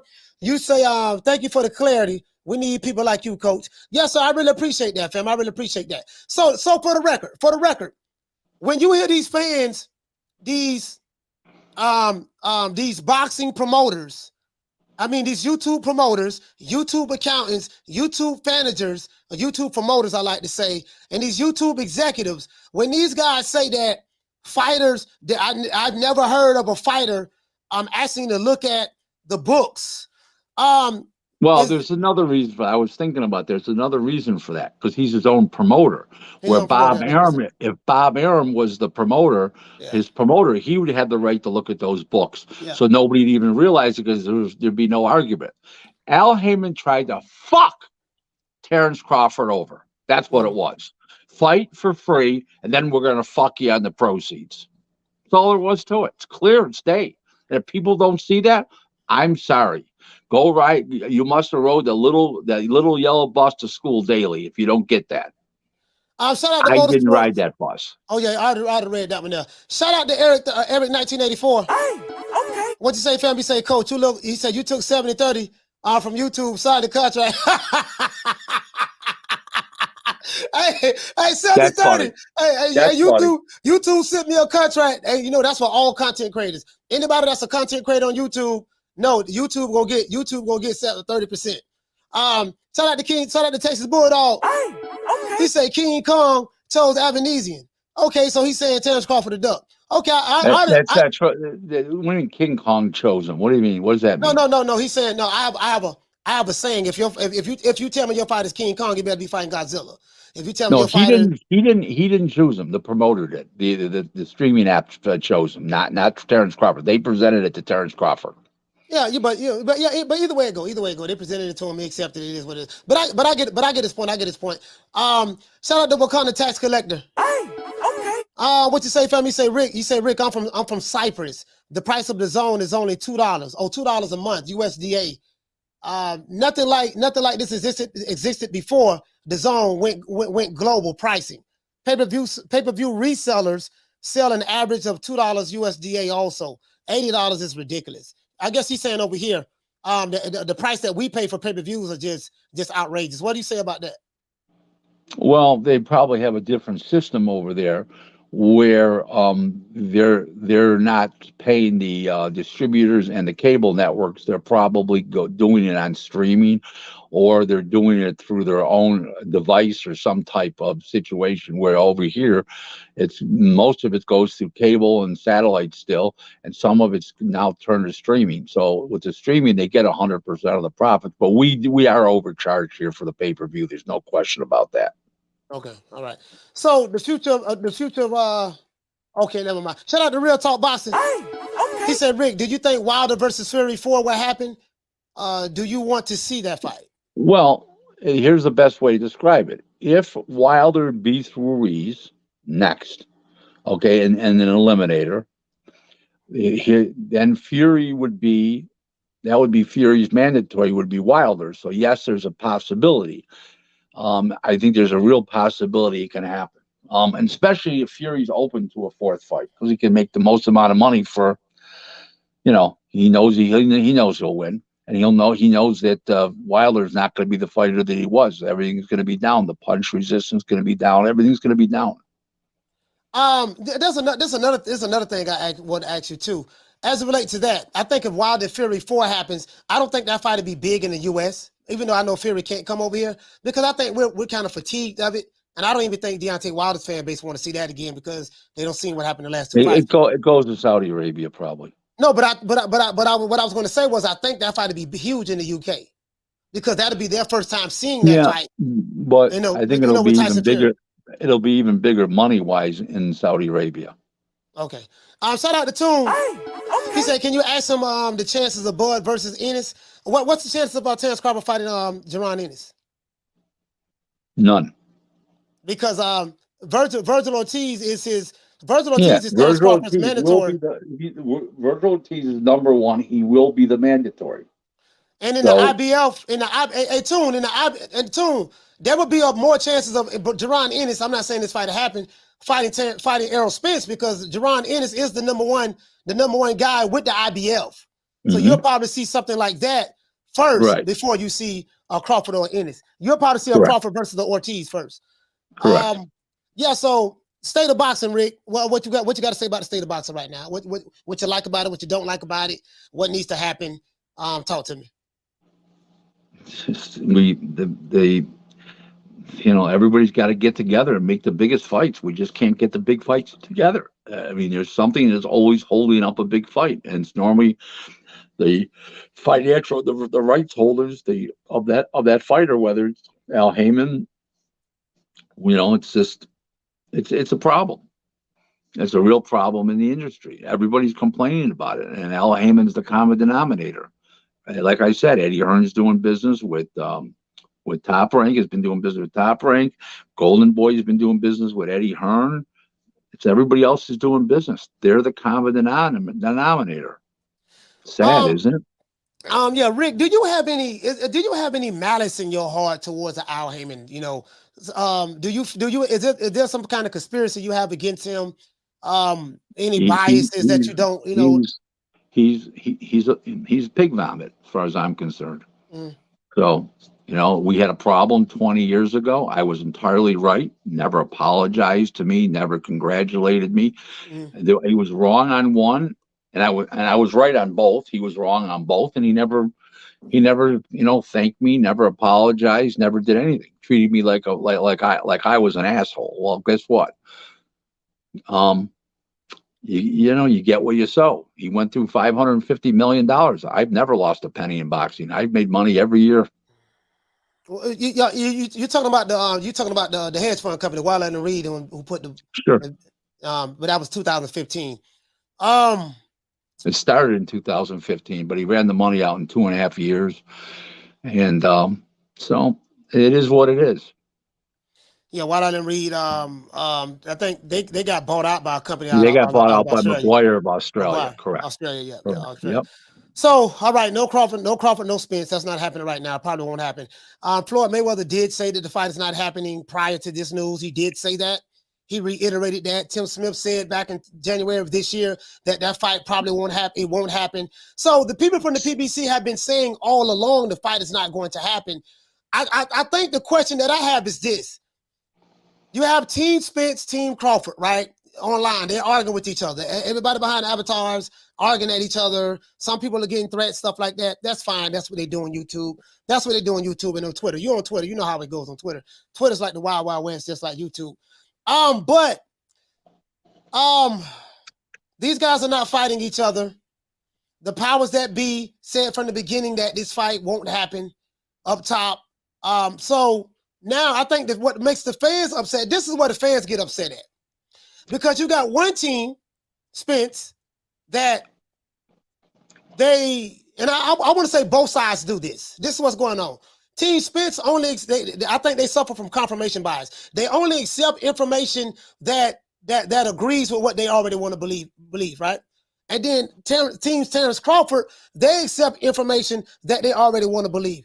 So even though Tim Smith of the PBC said that there's a chance that this fight won't happen because of A, B, C, and D, even though Floyd Mayweather comes out and say this fight is not going to happen, this fight may happen later on down the line, even though these fan bases are hearing what Floyd Mayweather is saying, are hearing what Tim Smith is saying, why are the fan bases mad at Terence Crawford and Errol Spence?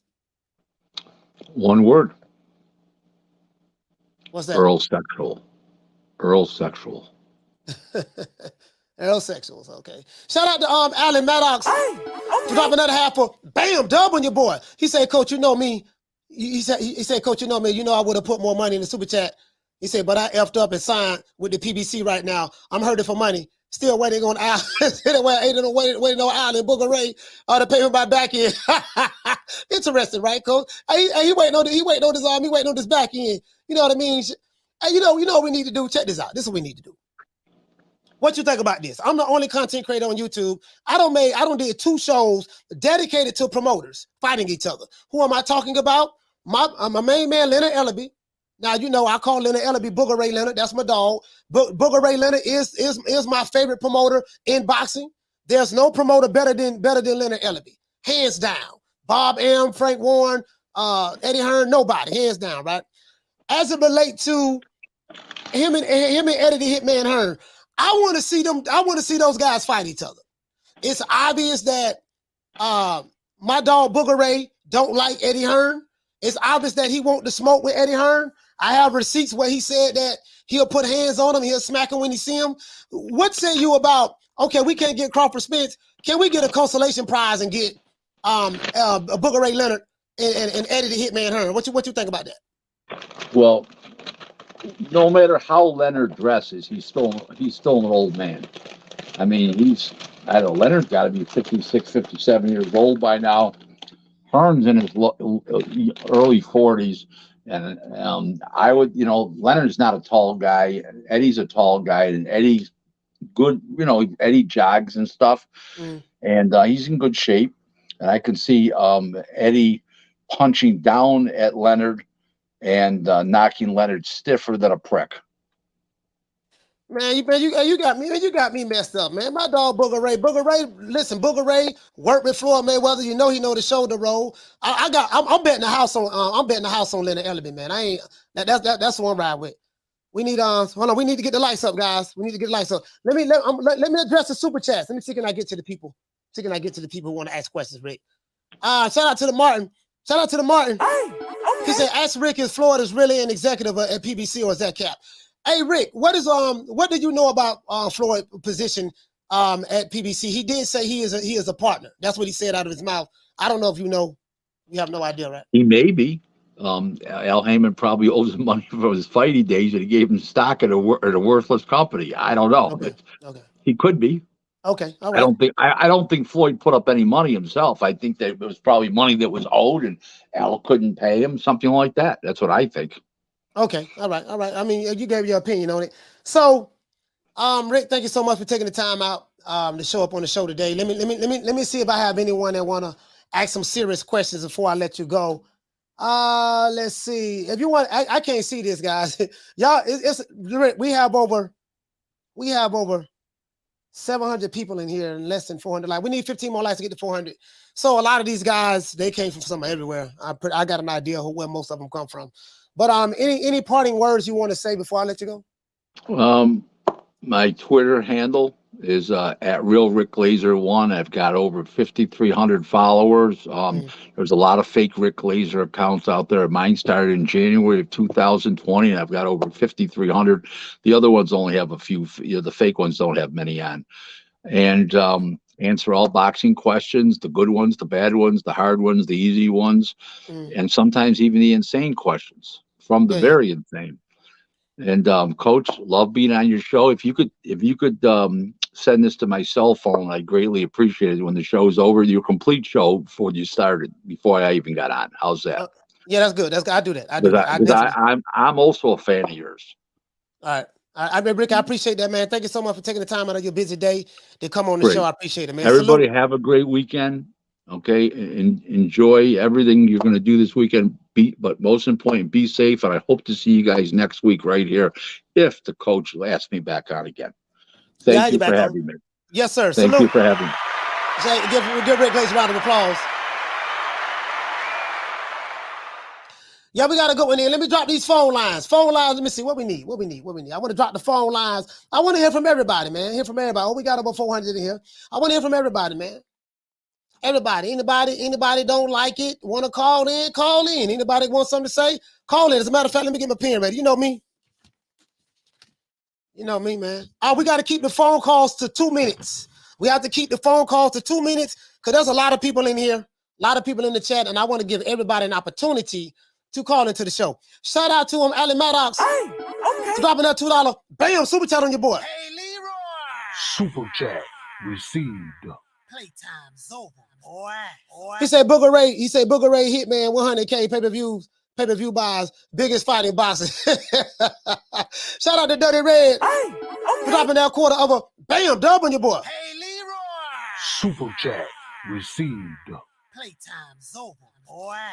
He gone, man. He said, has a fighter ever got a flat percentage of all revenue in the history of boxing? Dirty Red, I'm pretty sure maybe, I don't know. You know, in the entertainment business, a lot of these contracts are different. There's not like it's not like a one contract fits all. But I'm not gonna lie to you, fam. I don't have any knowledge on that. And for me to try to guess I would be lying. So I would have to ask other people that's smarter than me that would know more about that than I do. But salute to my brother Dirty Red. Shout out to B. Lawrence. Hey, okay. Dropping that half of bam, dub on your boy. Hey, Leroy. Super chat received. Playtime's over, boy. He said boxing waits for baseball, football, basketball to have major fights. Are you serious? All summer there was nothing. Who is in charge here? And why are they fighting at 11 p.m. Eastern Standard Time? I can't stay up. Pause. Okay. Shout out to Hector Gonzalez. Hey, okay. Dropping that $2 super chat on your boy. Hey, Leroy. Super chat received. Playtime's over, boy. What it say? You say, why is Paulie hating on Haney so hard? I mean, he just don't like him for whatever the reason may be. I have no idea. You would have to ask Paulie, fam. I have no idea. I don't know him, so he have his personal reasons. I think he addresses it in his videos. You maybe have to look at his videos to see. Shout out to Jose Rendon. Hey, okay. For dropping that $2 bam super chat on your boy. Hey, Leroy. Super chat received. Playtime's over, boy. He said Booger Ray versus Eddie. Eddie, who does it better? Who does it better than Wilder than Helenius? You say it does better than Wilder than Helenius. Okay. All right. Phone lines open, man. 530-494-9636. Call old boy, man. 530-494-9636. I want to hear from you. We're going to rock out for another hour. I'm shutting this show down at the 2.5 hour mark. Show will be shut down. So get the calls in. When you call the show, get to your point. I don't want no damn filibustering. I don't want to hear about your baby mama, your baby daddy, your cousin, your uncle. I don't want to hear nothing about your personal issues, who you got beef with, who you don't like. I don't care about none of that shit. That shit ain't got nothing to do with me. I want to talk about the subject matter at hand. Address your points in 2 minutes or less. Outside of that, I don't want to hear no other shit. I don't want to hear the other shit. Or I'm hanging up on you and getting your ass off my channel. I don't give a fuck who it is. Phone lines over 530-494-9636. Pretty good interview. We got a whole lot of information. Whole lot of information.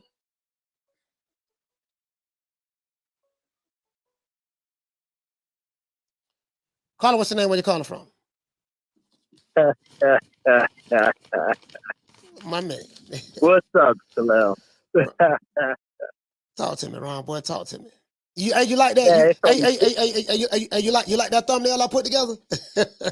Yeah. You already know, man. Look, man, it's only fitting that I spark this thing off the way it's supposed to be sparked off. Your phone breaking up a little bit. Bro, all right, my bad. The end of the day, man, Bud went to where the more money was at the time. And I've been telling y'all, it just wasn't there. They wasn't interested in paying Bud and Earl at the same goddamn time. Simple as that. That's the game.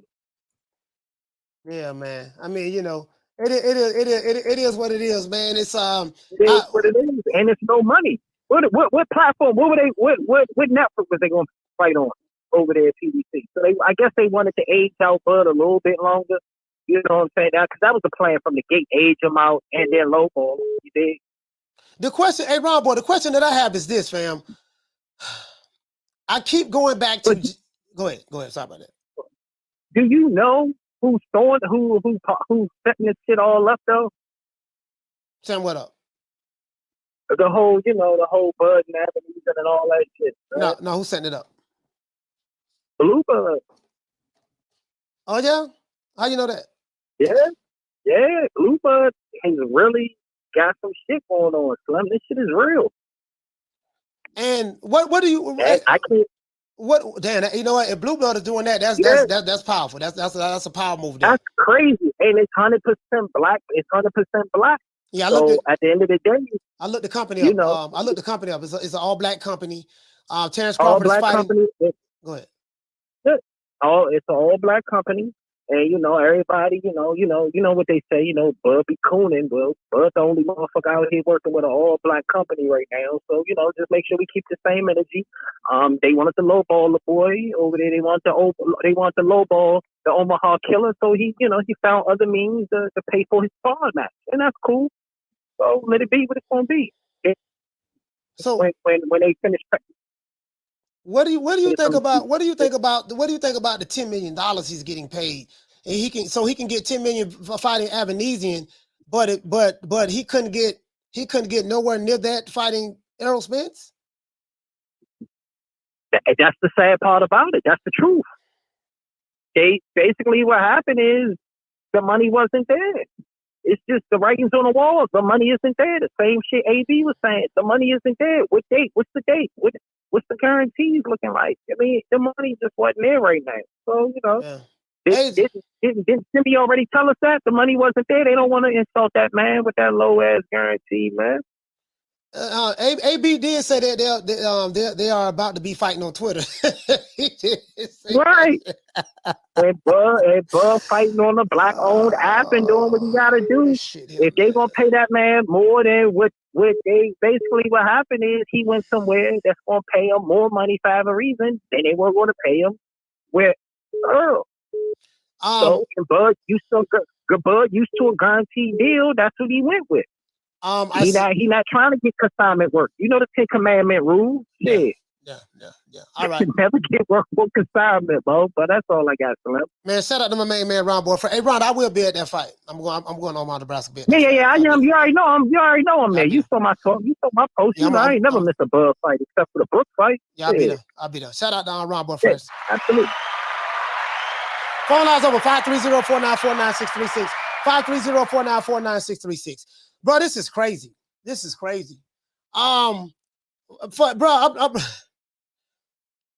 You know what, man? You got both fan bases.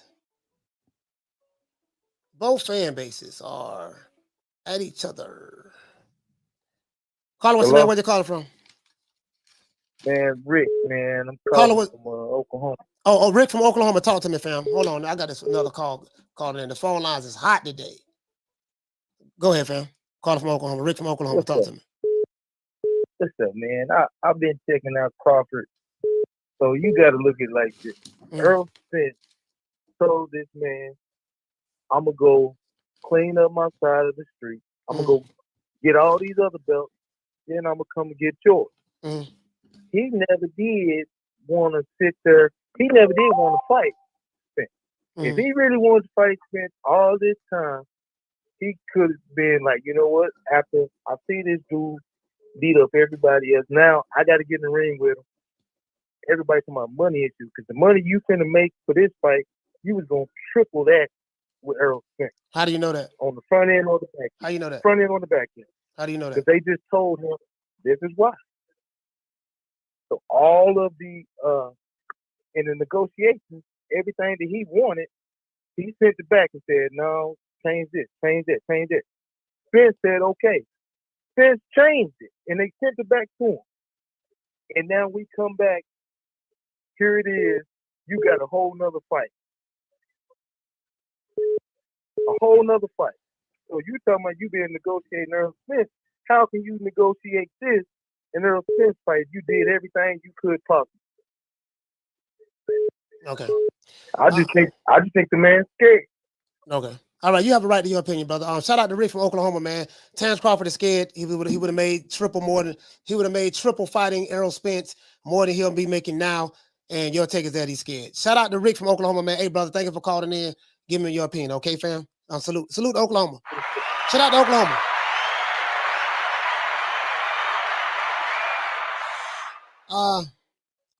Phone lines is hot. God damn, boy. Caller, what's your name? Where you calling from? Martin from Oakland. Martin from Oakland. Talk to me.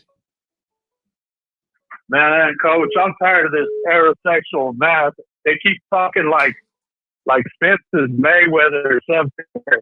That's the payday. That's the Canelo payday. When in reality, it's been all downhill since Mikey Garcia. You know, they keep talking about Spence gave up this, Spence gave up that. Let's take it back to the streets, Coach. If all you selling is Bammer, Mexican weed, and I come in, I get at you, Coach.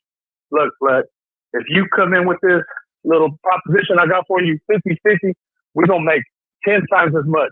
You're going to laugh at that money you was making selling that Bammer, selling that Mexican weed. You going to be with it, or you going to be like, hell no, I got to get 75. I got to get 65. Hell no. Because Spence, he should see more money than he's ever seen. That's just a fact. So you got to get off that high horse and make it happen. I mean, they got Crawford over here bending over backwards. And when the man finally puts his foot down, they want to say, no. Crawford's the only reason why the fight didn't get made. Spencer gave up. Spencer made concessions. What concessions? What has he given up? He's still stuck on that same number he was from the get-go. 65, you know what I'm 35. saying? Talking about 64 to 70, 30, 80, 20. Exactly. Take whatever we give you, yeah. Just a fucking joke. And he ain't taking no guaranteed money. Come on, man. I mean, goddamn, that man ain't giving up ass. He's giving up ass. He's giving up throw. He's giving up hand jump. He's giving up everything if he takes that. Yeah. That ain't no businessman. He a sucker if he do that. Hey, shout out to Martin from Oaktown, man. Salute to you, fam. Salute. Shout out to the Oaktown, man. For sure, Coach. Phone lines over 530-494-9636. Let me did I miss a super chat? Did I miss any super chats? Y'all hit the old boy up, man. Let's get these likes up, man. We need 62 more likes in order to get to 500. 62 more likes in order to get to 500. Phone lines over, man. Anybody feeling some type of way, call the show. Anybody feeling some type of way, call the show. I'm listening. I'm here what you got to say. See, can you do it in 2 minutes? So we can open up, so we can have other people, you know what I mean, get in here. Let me go ahead and, anyways, this is why I played for you what was said. Let me do this again. I want to do this again.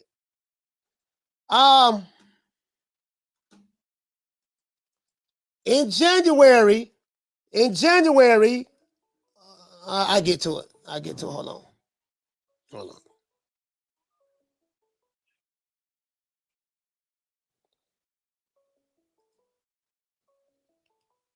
Caller, what's your name? Where you calling from? Caller, what's your name? Where you calling from? Yes. What's your name? Where you calling from? Yo, Coach, this Jay from the Bay. Coach, how you doing, man? Jay from the Bay, talk to me. Man. So I want to say, you know, there's a narrative that's pretty much been going around all through boxing forever that, you know, as a black fight fan, that we don't really support our fighters, right? And you know what? Regardless of this Terence Crawford and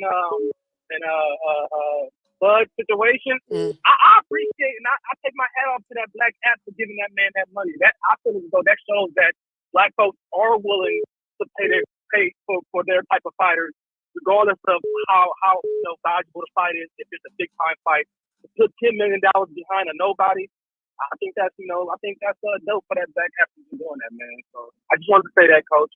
All right, man. Salute, man. Shout out to Jay from the Bay. Salute to you, fam. Jay from the Bay. Hey, KD, what you say? You say Floyd came out. He say Floyd came out. How is partner with? I guess you're trying to say Floyd came out. How is partner with Al and spoke for him? no Bud fight, no EJ, but they laughed at him, including EJ.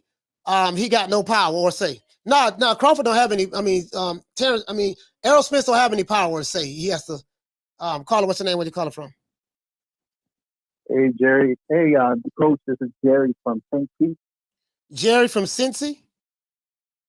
St. Pete, St. Petersburg. Oh, Jerry from St. Pete. You from across the bridge. Talk to me. All right. I mean, just to put this in perspective, this is what how I see it. So if you're Al Haymon, or you work for the PBC, you can either, you can make a fight with Crawford, who's not signed with you. And I mean, some people pretend they didn't see the fight, but everybody saw how Crawford handled Kell Brook and Porter. Porter's with PBC, and he favors Crawford in that fight. Kell Brook, I mean, these two, they're both champions. They shared the ring with both guys, and both of them are favoring Crawford. So, I mean, PBC can go that route. But they're they're a promotional company, so they're trying to make their money. So if they could go the other route, fight Keith Thurman, fight not too well, and keep milking Spence's career. And then maybe down the line, although I don't think it'll be at 147, make the Crawford fight. And I mean, let's not kid ourselves. Crawford is, how old is he? 35 years old? Yeah, he's 35. So, he's getting up there. He just turned 35, I think, this month. This month or last month, something like that. That's one of the, it's one of the, I want to say, shitty things going on with boxing now. I think they're doing the same thing with BDBF. They want to age these fighters out. Whenever it's too dangerous. And like the Mayweather and Pacquiao fight, they make it at a time that one side sees the other side slowing down or getting stopped. All right. Hey, Jerry from St. Pete, we got other calls calling in. Thank you for calling in, fam. Salute to you. Salute to Jerry. Thank you for calling in, fam. Across the bridge, St. Petersburg in the house. St. Pete is in the house, man. Across the bridge, man. From the other side. Yeah. Go ahead and call back in. Call back in 530-494-9636.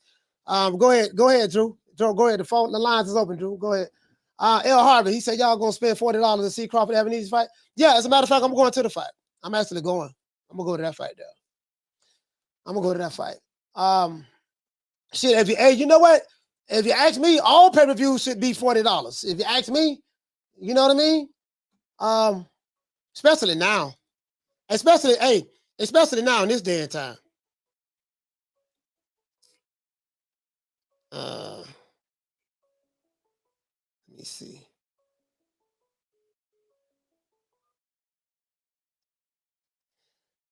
Caller, what's your name? Where you calling from?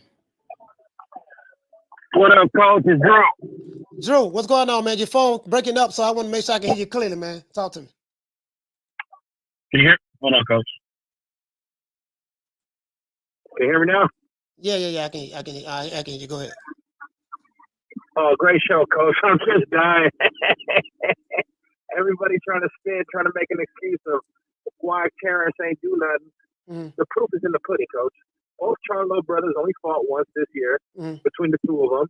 David Avanesyan only got one fight. Keith Thurman only got one fight. All these joke pay-per-views, the money's not there. And now all three of those guys tried to put a spin on Crawford yesterday. Keith Idek, Dan Raphael, and Errol Spence all saying the same thing yesterday on Twitter because they know Bud moved on. Bud said, screw you guys, I'm going to go get some money. And the comedy is, Coach, how Terence is like, people are mad like, well, how was he negotiating with these people? That means if you have your own business, you create backup plans, contingencies. You got to, in case plan A don't go with the way it's supposed to go, you got plan B, C, and D. Like, he's just supposed to wait around for Al Haymon? Yeah, he's supposed to sit. No, he's supposed to. He's supposed to sit around. He's supposed to sit around. He's supposed to sit around and wait. He'll get 35% of nothing. Yeah, he's supposed to wait. Keep doing what you're doing, Coach. And I'll see you in I'll see you in Omaha with Ron Boy. Yes, sir. Shout out to my main man, Drew. Shout out to Drew. Man, check out my dog, Blood. What's going on, man? Shout out to Blood. Shout out to my main man, Retro Boxing and Documentaries. Hey, okay. Dropping that quarter of a bam, dub on your boy. Hey, Leroy. Super chat received. Boxing historian, what's going on, fam? Lady Shan, Fotex. It is what it is. Salute everybody, man.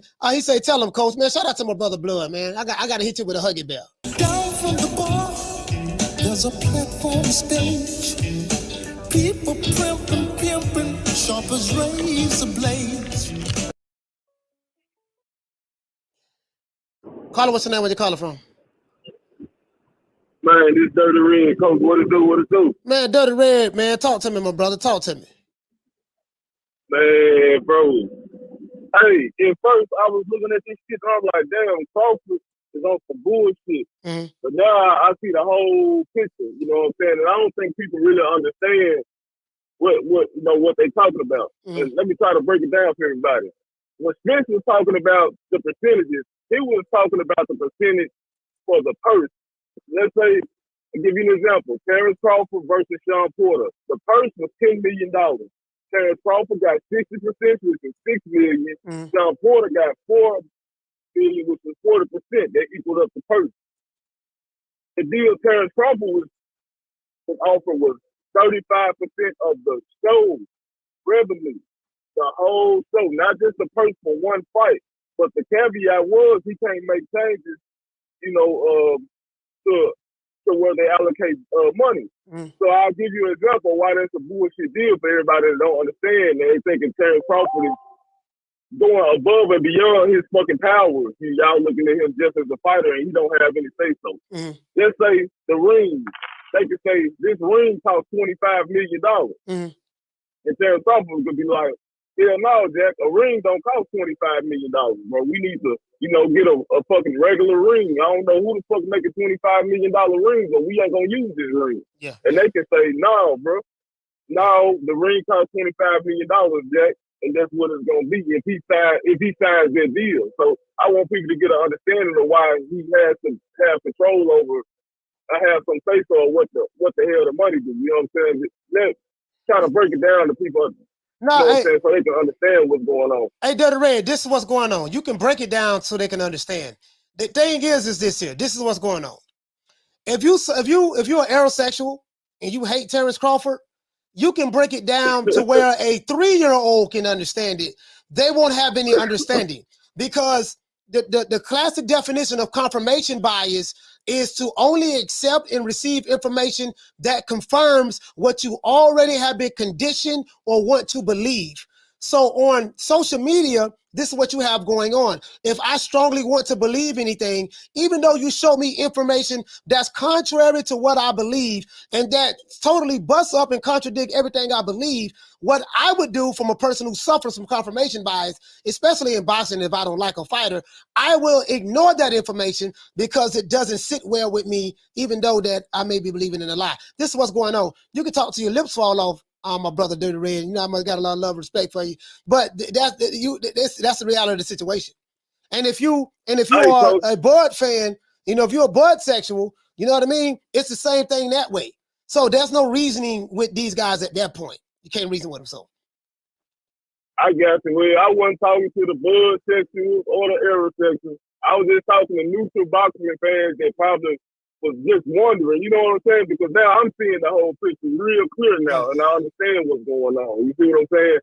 But because it was another guy called in. I want to say somebody from Oklahoma. He was saying, well, Spence did everything they did him to do, and and I honestly believe that he just didn't have an understanding of what the fuck he was talking about. I'm just trying to shed some light and bring some clarity to the shit. You know what I'm saying? So now Rick Glazier was right on point. They really tried to fuck him. Yeah. I hate to say it. I hate to believe that, motherfuckers just blatantly try to fuck a guy so he don't sign a contract. But yeah, this boxing. Okay. All right. Hey, Dirty Red, salute to you, fam. Shout out to you. Shout out to you, my brother. Salute. Dirty Red, man. Calling from Mississippi. Salute, man. Damn, boy, look like. Phone line over 530-494-9636. Call the phone lines. Hit the old boy. Hit the old boy right quick, man. Hit the old boy right quick, man. And the reason why I showed this, as a matter of fact, let me take the phone lines off right now. I'm gonna put the phone lines back up. But I'm gonna put the phone lines back up because we still got another 45 minutes before the show. But I want to show you something. This is what I mean by confirmation bias. Confirmation bias is this. Tim Smith, VP of Operations for the PBC, puts out an article saying that the reason why Terence Crawford versus Errol Spence welterweight clash hasn't been made is based on economics. So he's saying the money is not there. This is a classic case of confirmation bias. Smith believed that the boxing fans will not buy Crawford versus Spence fight. Instead, they will pirate it and won't pay. This is what he said right here. He said that he has not been built into a pay-per-view star in his 14 years as a professional, right? This is what he said. So this has been the premise. Confirmation bias is ignoring all of this, what you just read. This guy is telling you that this fight is not going to happen. He's been dropping this. And then he broke right here and said economics, you don't really want to insult a guy like Terence Crawford, who is tremendous. I'm not taking anything away from his talents. When asked about why the Errol Spence Crawford fight hasn't been made. Now, this was January. This is January. But then when we go over here, let me see, to my brother Floyd Money Mayweather. But then when we go over here, hold on, shout out to Fernando Lopez. Hey, okay. They're dropping that quarter of a bam, dubbing your boy. Hey, Leroy. Super chat received. Playtime's over, boy. So you heard from one guy that's directly in with the PBC, works for the PBC, Tim Smith. Not a YouTuber, not an avatar gangster, not an aerosexual, not your favorite, not your Alphabet Boy channel. No, these are people who really work for them. Confirmation bias is ignoring that. Confirmation bias is also ignoring this. Buzz right now is on this Spence Crawford fight, but it hasn't happened yet. So, you know, it's crazy. I mean, remember, somebody threw it out there. I don't know who threw it out there, and I'm not here to throw nobody under the bus. I do not own the rights to this material. It's for education purposes only. I know it's education, but I like to say education for the the low IQ people. Keep on saying this fight is going to happen, and once again, this fight may happen, but further down the future. They said the fight was going to happen, in November? Mm-hmm. Let's stop right there. This is the boss, one of the bosses of PBC. This video came out October the 7th. No, it came out 13 days ago. About October the 7th. That'll be like 14 days ago. This is one of the ambassadors of the PBC. The only reason you know about the PBC, you aerosexuals, you know about the PBC because of Floyd Mayweather. The only reason you know about Al Haymon is because of Floyd Mayweather. First of all, I would like to thank Al Haymon and Sam Watson and my team. Stephen Espinosa, yada, yada, yada. Floyd Mayweather was the reason why all of these young fighters want to be money made. All of these young fighters, the fighters wanted to come to the PBC with the Errol Spences and the Thurmans and stuff, the Danny Garcias. Floyd Mayweather was the one that built that with his sweat equity. Waddell and Reed, the white company, is the one that financed it. So this is the reason why. So confirmation bias is you're telling me don't believe what Tim Smith of the PBC says, who is the VP of Operation. Don't believe what Terence Crawford said. Don't believe what Floyd Mayweather, who talks to Al Haymon every day, a guy who you niggas don't even know what he looks like. Confirmation bias is ignore all of that information and just say, I don't like the nigga Crawford, the nigga decking. And I'm going to believe what my YouTube channel said, they decking. The confirmation bias is ignoring all of that. People who work for the goddamn company. True. Make it make sense. He say, so quick question. I keep hearing Errol trying to age Bud out. So if Errol do beat Bud, does he get credit? Or are they going to pull a May Pack, even though Pack is older than Floyd? Hey, you know what, Toom? You know what? I'm going to say this, fam. And I can't speak for other people, but we're talking about if Errol beats Bud or if Bud beats Errol. More than likely, as I said before, if you don't like somebody, Toom, and this is something my mother taught me when I was back in 1988. I was 14 years old. When somebody doesn't like you, there's nothing that you can do to make them like you. Nothing. So people are going to feel how they are going to feel based on the emotional attachment that they have for that particular fighter, person, place, or thing. That's the answer to your question. So however they feel, if they felt a certain way before, they're going to feel a certain way after. Nothing you can do to change that. Nothing. G Daddy, he says, so is Floyd saying he is stopping the Spence Crawford fight? Bro, I tell you, I'll let you hear it for yourself and let you come to your own conclusion. I'll let you hear it for yourself, and I'll let you come to your own conclusion, fam. Phone lines is open, 530-494-9636. Because I don't want to lean you anyway. You know what I mean? I'll let you come to your own conclusion. That's what I'll let you decide, let you figure out what is he saying. Let you interpret that how you want to see that. And shout out to the boys over there at Fight Hype. Shout out to the boys over there at Fight Hype, man. This is a good interview. Good interview by Floyd. This is October the 7th.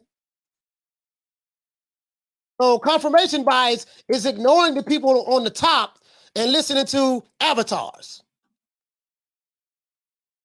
I think I'm going to listen to the people who work for the PBC more so than some avatars who have an emotional investment in the fighter. I'm just saying for me. True. So Rando, what to say for me? He said, my mom always told me, if you ain't first, you're last.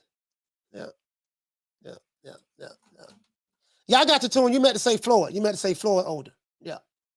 So phone lines open, man. 530-494-9636. Shout out to Sir Tice. Hey, okay. Drop another half for bam, dub on your boy. Hey, Leroy. Super chat received. Playtime's over, boy. What to say, family? He say, Coach, he say, love Glazier. He say, love when Glazier is on. He say, great show and updates. He said, what are your thoughts on Fury punching bag? Just so. Just so. He said, because that's the fight. That's the fight we're clamoring for. Sarcasm. Yeah, I got you. Tyson Fury, he fighting Derek Chisora, man. We know what's going to happen with that, man. He going to knock Derek Chisora out. He going to get him tired and knock him out. We know what time it is. Caller, what's your name? Where you calling from? Ricky Ricardo, San Antonio. What's up, Coach? Ricky Ricardo, talk to me. Yeah, drop my 2 pennies on this whole situation. So, I know Crawford was first told to get a belt at 147. Right. He did that. Then it was because he was with top rank, left top rank. Right. Then Letter Ellerby stated, even in an interview, that they can't pay him like he was getting paid at top rank. Then he's a free agent, and PBC still couldn't get it done. Either way, no matter who they fight besides each other, it's going to be sour grapes for fight fans. We know now that Crawford moved on. Hey, you know what? You can only wait so long. Yeah. Spence, who's going to fight next? Boots, Virgil, are they going to get a shot? In my opinion, it's between Keith Thurman and Stanionis. Stanionis is a quality fighter, but Keith is once upon a time. He's not that same dude. So we'll see what happens. And I'm not surprised that PBC could make this fight. Their track record for not making career-defining fights speaks volumes, on top of the inactivity of their fighters and the multiple non-pay-per-view fights that keep flopping, man. Floyd taking his circus act as his own, to me, that speaks volumes as well. I mean, is that the next move for PBC? I don't know. He's got a lot of pull. So, in my personal opinion, when it comes to Al Haymon, I just think he stays hidden to avoid public scrutiny. Yeah. That's my opinion, Coach. Yeah. Shout out to Ricky Ricardo from San Antonio. Yeah, I agree with that. And this is no hate. I mean, Al Haymon is the only executive that I know. You can't even see him. You don't know what he looks like. Like, you can see Warren Buffett. Do interviews. He's always in front of the camera. Bob Arum is 2,000 years old. Mark Zuckerberg. Bro, you name him. Mark Zuckerberg. What the dude who own Amazon? That guy there. What is Jeff Bezos? You can see these guys anywhere. You interview them. I never seen a guy. Don King stayed in front of the camera. I never seen a guy that just hide and don't want to be seen. And I've never seen that before. And you're the face of your company. Like, you're the face of your company, but no one sees this guy. It's like he's the invisible man. I've never seen anything like that. And That's not hate. That's just the truth. You don't see him. I mean, even the people who defend him online that says he's all that in the bag of chips, they don't even know what he look like. What does he look like? Oh, what you mean? It don't matter what he look like. My favorite fighter talked to him. What you mean what he look like? Why you gotta ask that? I'm like, dude, you do know that you got people who worth billions of dollars. You can see them at any given time, and why is it with this guy? I don't know. So we don't, if you stay away from public eye, you don't have to answer questions. You stay away from scrutiny. And I firmly believe that. But you know what? No, hold on, guys. Hold on. We was wrong today. I started this show off on the wrong foot. First of all, we need to thank our good brother, Al Haymon, for all of the beautiful things that he's done for the boxing community. Well, I guess I gotta be like everybody else and thank Al Haymon. I can quit my job now, baby. 6 figures, baby. You feel me? I'm about to But a name. Do you have a name? Oh, nah, I ain't got no name, Name them names, man. They know who they is. Name them names, please. The names need to be named. They know who they is. The Mexican monster. Shout out to Boxing Gyms. He say that's the problem. Nobody has the info, but want to come to a conclusion. I don't know what you say. I don't know. It's rare these days. Yeah. It is what it is. I think people come to their own conclusion based on what they want to believe and based on what they, it is what it is, man. I get it. I see what's going on. It is what it is. Caller, what's your name? Where you calling from? Yeah, this is Warren from the Shy. What's going on, Coach Malachi, man? Salute to you, brother. Yes, sir. Salute, man. Warren from the Shy. Talk to me, fam. Yeah, so I want to make some clarity. I want to give some clarification on the app that is hosting the fight. You ever heard of Block TV? You ever heard of that app? Yeah, I heard of Block TV, yeah. Okay, so Black TV is like Block TV. Right. So once you pay for the subscription, you're not only getting pay-per-view fights or pay-per-view, pay-per-view, you're getting movies, TV shows, that sort of thing. So the whole program. The $40 is not just for that particular fight. It's for the actual subscription to their platform. That's all I wanted to make clear of. Hey, I didn't know that, man. You just educated me on. You just educated me on that. I didn't know that. Yeah, it's like Block TV. Block TV, you pay a prescription before I'm not sure what happened to them, but you used to be able to view all types of pay-per-view. If it was on pay-per-view, you could do it. If the movie just came out, you could view it. Any TV shows from any country international. So you can listen to a fight in Spanish or whatever, or whatever language the country that you was in. Mm-hmm. So that's how that works. Hey, thank you so much, bro. Hey, Mr. Warren, man, from the Shy. Thank you so much for letting me know that. I didn't know that, man. You just taught me something. I'm going. As a matter of fact, I have it pulled up. I'm going to look at it. I'm going to try to look at it after the show. But thank you, fam, for calling in. Salute. Shot time. Yeah, salute. Shot time in the building. As a matter of fact, I want to show you guys. Black-owned company. Black-owned company. Caller, what's your name? Where you calling from? Curtis from Long Beach. Curtis from Long Beach. Talk to me, fam. Man, I told you a while back this fight wasn't going to happen, man. I said it. I knew it wasn't going to happen, man. And the reason why is because, again, like you said earlier, Al Haymon don't exist. So you don't got to answer to nobody. You don't have to answer these questions in the media. If you don't make a fight, you don't make a fight. And everybody can put it on Al Haymon and say, Al Haymon found a better deal or whatever the case may be, but the money's just not right over there on the PBC, man. Like, if Crawford can go to this unknown company and get, $5 million plus, like, Errol Spence and Keith Thurman and them got to be asking themselves, like, what are they doing? Now he's getting $10 million. Yeah, he's getting 8 figures. He's getting 8 figures, yeah. And that's what I'm saying. They got to ask themselves, what are they really doing? Like, how smart are these guys really? You going to really stick over here and take this 1.5 and then the money on the back end and all that stuff that, is rumored behind PBC? Or are you going to go get the guaranteed money like Crawford? Like, why isn't Errol Spence saying, hey, why can't I do a deal over here? If everybody's supposed to be their own boss and you're not signed to no promotional company, why can't you fight where the money is? Yeah, it's Like I don't understand it. Yeah, it's crazy, man. It's crazy. It is what it is at the end of the day. My thing is, fans feeling some type of way. And then you have the fanboys feeling some type of way. So you got streams on both sides. Fact of the matter is, both sides are wrong. Both sides online are wrong, and I know for a fact they're wrong. You know what I mean? But my job is to sit back. I like to accept the calls, hear what everybody has to say, take notes, go back and look at the videos, and yada yada. It's good for content, but fact of the matter is, Tim Smith told us what time it was. What I don't understand is this, Curtis. How can you listen to what Tim Smith said and ignore it? How can you listen to what Floyd Money Mayweather said?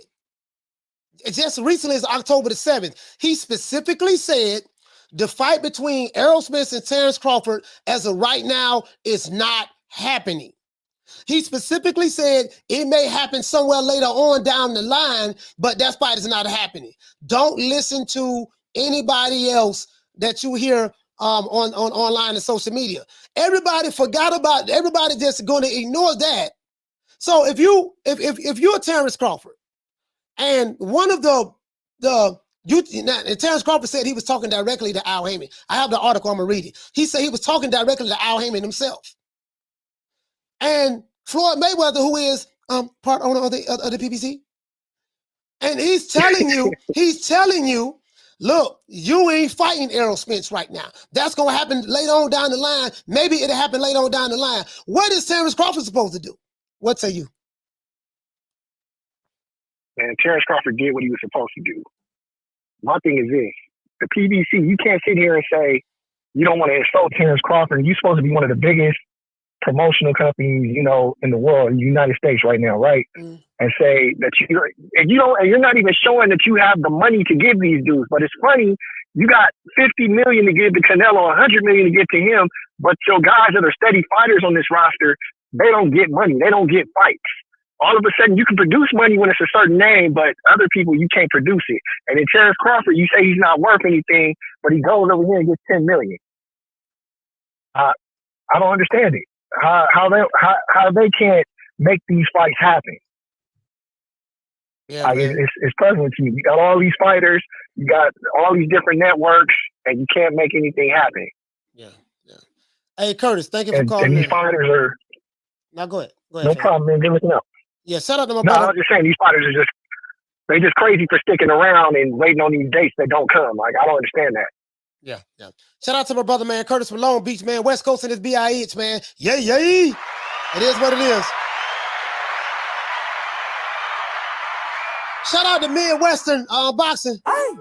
Dropping that quarter of a bam dub on your boy. Hey, Leroy. Super chat received. Playtime's over, boy. Hey, wait.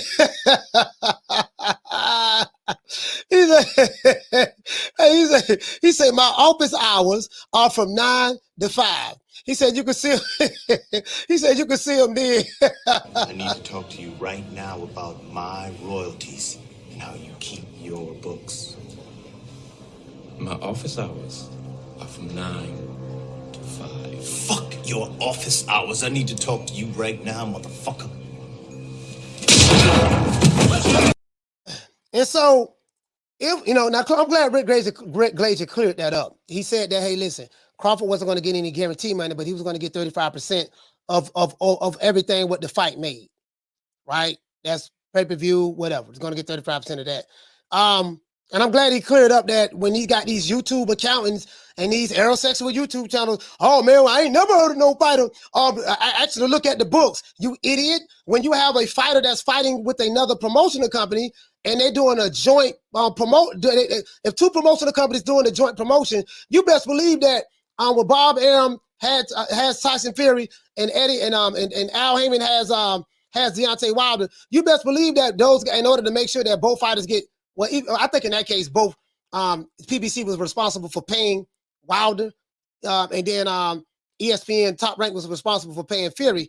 But you best believe, okay, I want to see, they want to see the books. Both of them want to see that, see the expenses and stuff like that. Both of them want to see that. But because now Crawford doesn't have Bob Arum, he's his own promoter now. He's taking the position of Bob Arum. You get what I'm saying? Now he get to see stuff. This is what, when you say you're your own boss, like an Errol Spence or whatever the case may be, this is what happens. So these guys who say, I ain't never heard of that. Of course you ain't never heard of that. You're not in the business. I mean, a lot of you guys, a lot of these dudes, you so much being a fanboy of your favorite YouTube channels and your favorite fighters, you don't know nothing about the business. Nor do I profess to know anything about the business. We're just fans of the sport of boxing. So just because you ain't never heard of it, that means you ain't never heard of it because you have been ignorant to that type of information. You don't know. Half of you got county jail GEDs, you're smoking on a Nick sack, and you playing the PlayStation all day in your baby mama house while drinking up all the kids' juicy juices, Kool-Aid, and eating up all the cereal. So who am I going to listen to? A bunch of Nick sack Wakandas on YouTube?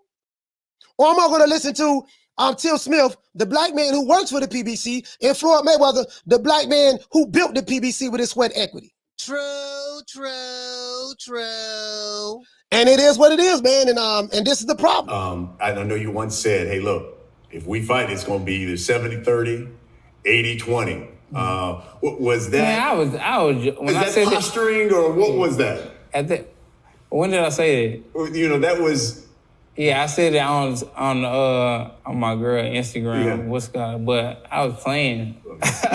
Hey, man, nobody taking no 80-20, 70-30. Yeah, I was playing. I was like, because I was like, it's gonna be 60-40, and I was like, yeah, he keep playing crazy. It's gonna be 70-30 or 80-20. But yeah, I was playing. Like I was serious about that, man.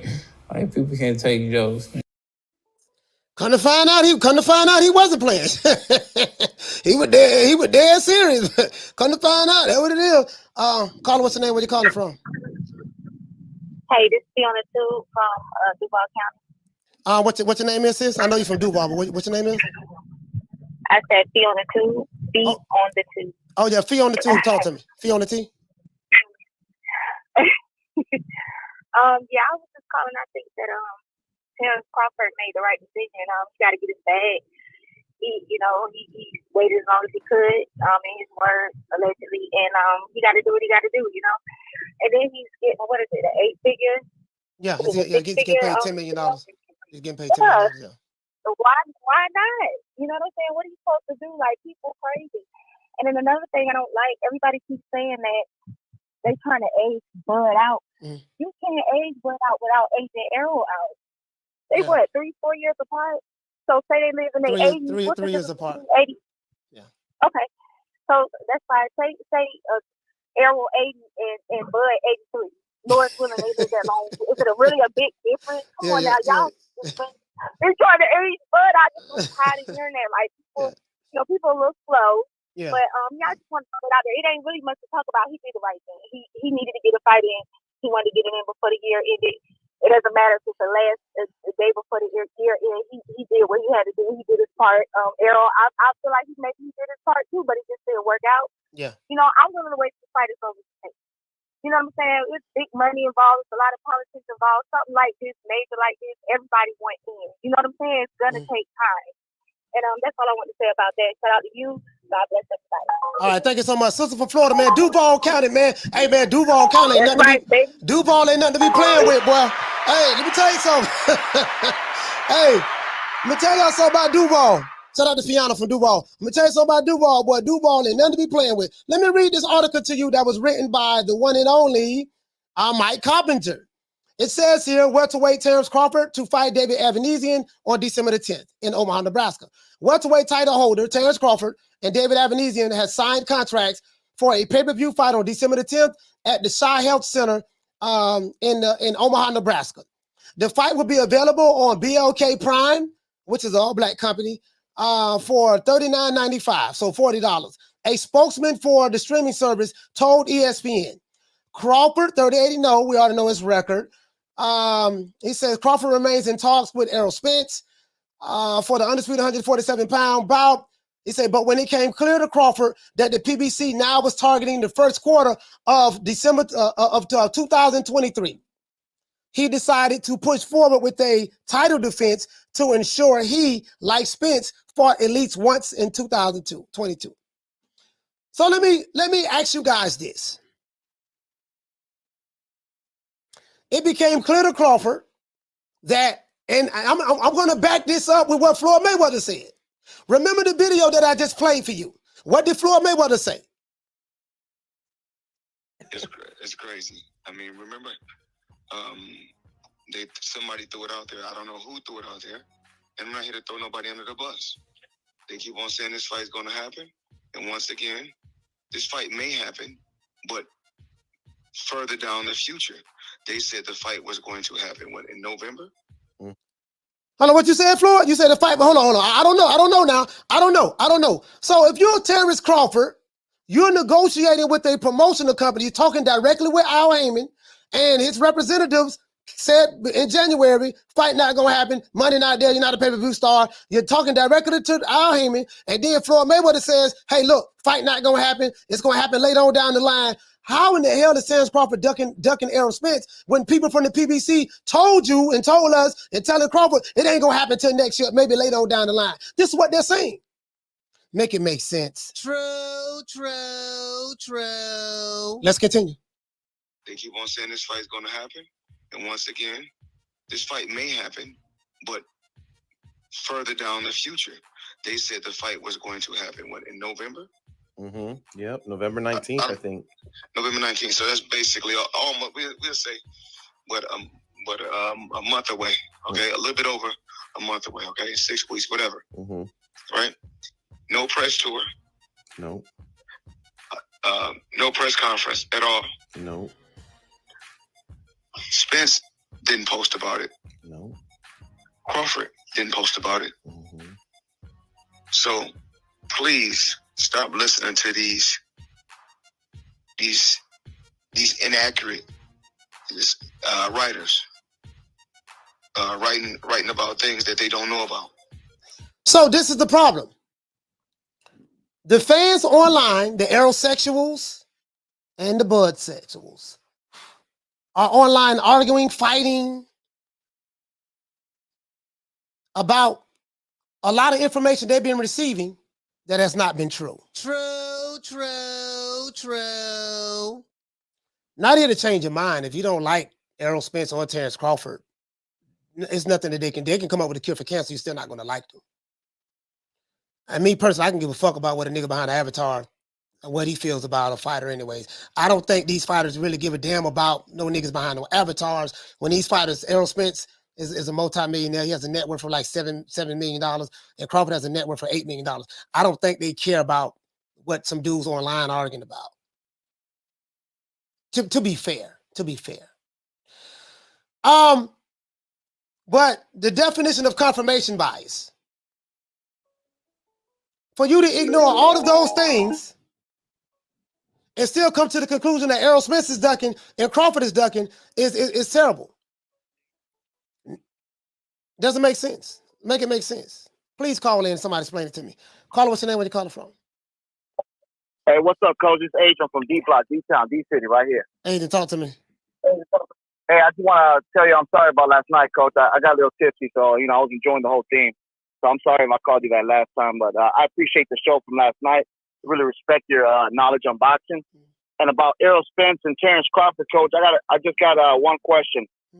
Does this mean that Jaron Ennis and Virgil Ortiz are that closer of getting that shot, or do you think the WBC will not mandate and the IBF will not mandate Errol Spence fighting these guys? Or do you think that Errol Spence will go up to 154, and do you see him fighting Charlo? That's all I got to say, Coach. I appreciate the show. Thank you so much, Coach. Shout out to Adrian from Dallas, man. Salute to Adrian from Dallas. I answered the latter question. No, I don't see Errol Spence fighting Charlo. Two, I don't think that the powers that be in the sport of boxing control the sanctioning bodies. So the sanctioning bodies are going to do what's best for their pockets. So I don't see, even though Jaron Ennis is ranked #1 in the IBF, I don't see the IBF pulling that trigger on to mandate that fight. I think I see more Errol Spence fighting Keith Thurman next.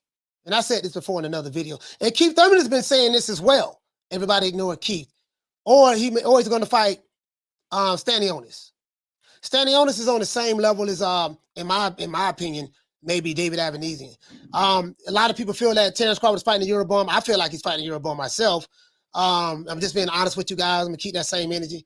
David Avanesyan. That's what I say. Rick Glazier don't like that, but that's what I say. Stanionis, if Errol Spence fights Stanionis, he'll be fighting a Eurobomb as well. You got to keep that same energy, right? Now, both fighters are good fighters, but that's just what people are going to say, and it is what it is. I get it. I understand. If you don't like either of the fighters, you're not going to like them anyways, no matter what they do. And I'm not getting caught up in another man's emotions. I'll let you emotional niggas deal with your own emotions. Caller, what's your name? Where you calling from?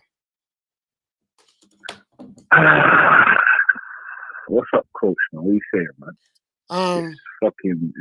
It's me, man. It's Cassidy. Cassidy from London. Talk to me, fam. What's going on, man? What is your like? I just tuned in and you get me, fam. I know you got a lot to say on this topic. You know what I'm saying? Because this is a sad day. Obviously, it's a 5% sad day of boxing. You know what I'm saying? We're not going to get the fact, as we knew, as you spoke about it months and months ago when you made your episode that we all tuned into, that this fight was never going to fucking happen. And I'm tired of us getting run around like fucking donkeys. I'm tired of them taking the fucking piss out of them. Not Crawford or Errol Spence, because I've heard from Terence Crawford's mouth that Errol Spence is not ducking him. I've heard from Errol Spence's mouth that Terence Crawford wants the fight. But then on the next breath, Terence Crawford is saying that he wanted to fight more than Errol Spence. And in the next breath now, months and about a year later on down the line, Errol Spence is saying that Terence Crawford is stalling and messing about. So, to my understanding, the one of the main reasons why the fight didn't get made is because Crawford asked to look at the books. What's your answer to that? And secondly, I'm just tired of what the fuck they've made us go through on this court case of a fight. How is it so fucking hard to make one fight? And what I want to know next is, are they going to give the young bulls a shot? They're going to give the young bulls now. So Crawford's out of the way. Errol Spence going to fight Bruce Ennis. Is he going to fight the fucking young bulls? Is he going to fight the young bulls? Yeah, him and Crawford. Because I was saying, man, I remember we did a show the other day, and because we didn't know what was going on with this Crawford Spence fight, I was like, listen, man, they holding up the welterweight division. If they're not going to fight each other, get the young guns a shot. You see what I'm saying? I'm on record saying that I have a whole show talking about that. But it is what it is. The crazy part about it is, I'm gonna let you wrap up, Cassidy, and I'm gonna interject after I get on the phone. Of course. Go ahead, Coach, man. You get me. I apologize for filibustering. You get me. I just wanted to get my frustration. I wanted to understand your frustration of, because you said this. I said it. I did say it. I said this, bro. Like, hey, salute to Cassidy, man. Salute to Cassidy. London in the house. Hey, look here, man.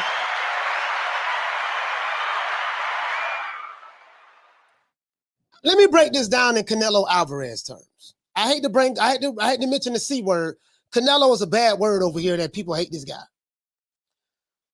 Canelo Alvarez is such a cash cow that he can take a white guy from the UK named Billy Joe Saunders, bring him to America where nobody really knows him, fight him in a stadium in Dallas, Texas, and break the indoor record for a boxing event in modern day times. 74,000 people with Billy Joe Saunders. Canelo did that. Where am I going at with this? And Billy Joe Saunders made $8 million. Then he followed that up with like I forgot what the gate was for Caleb Plant.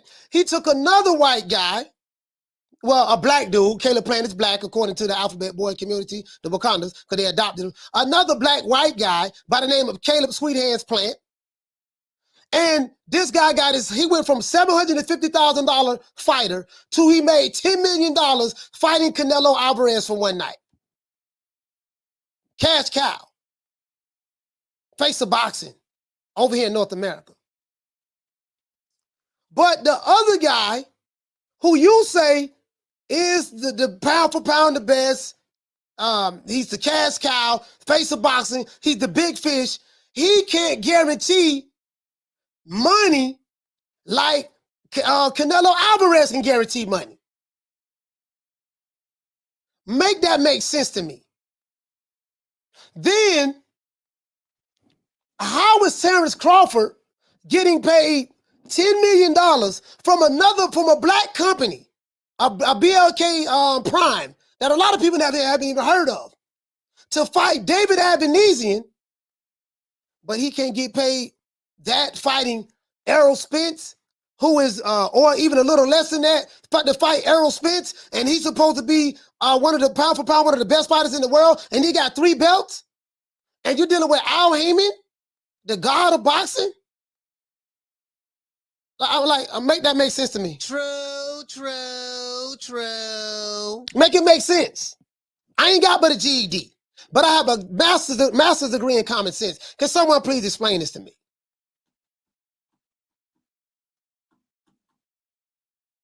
Anyone, please. Someone explain this to me. Just asking a question. Just asking a question.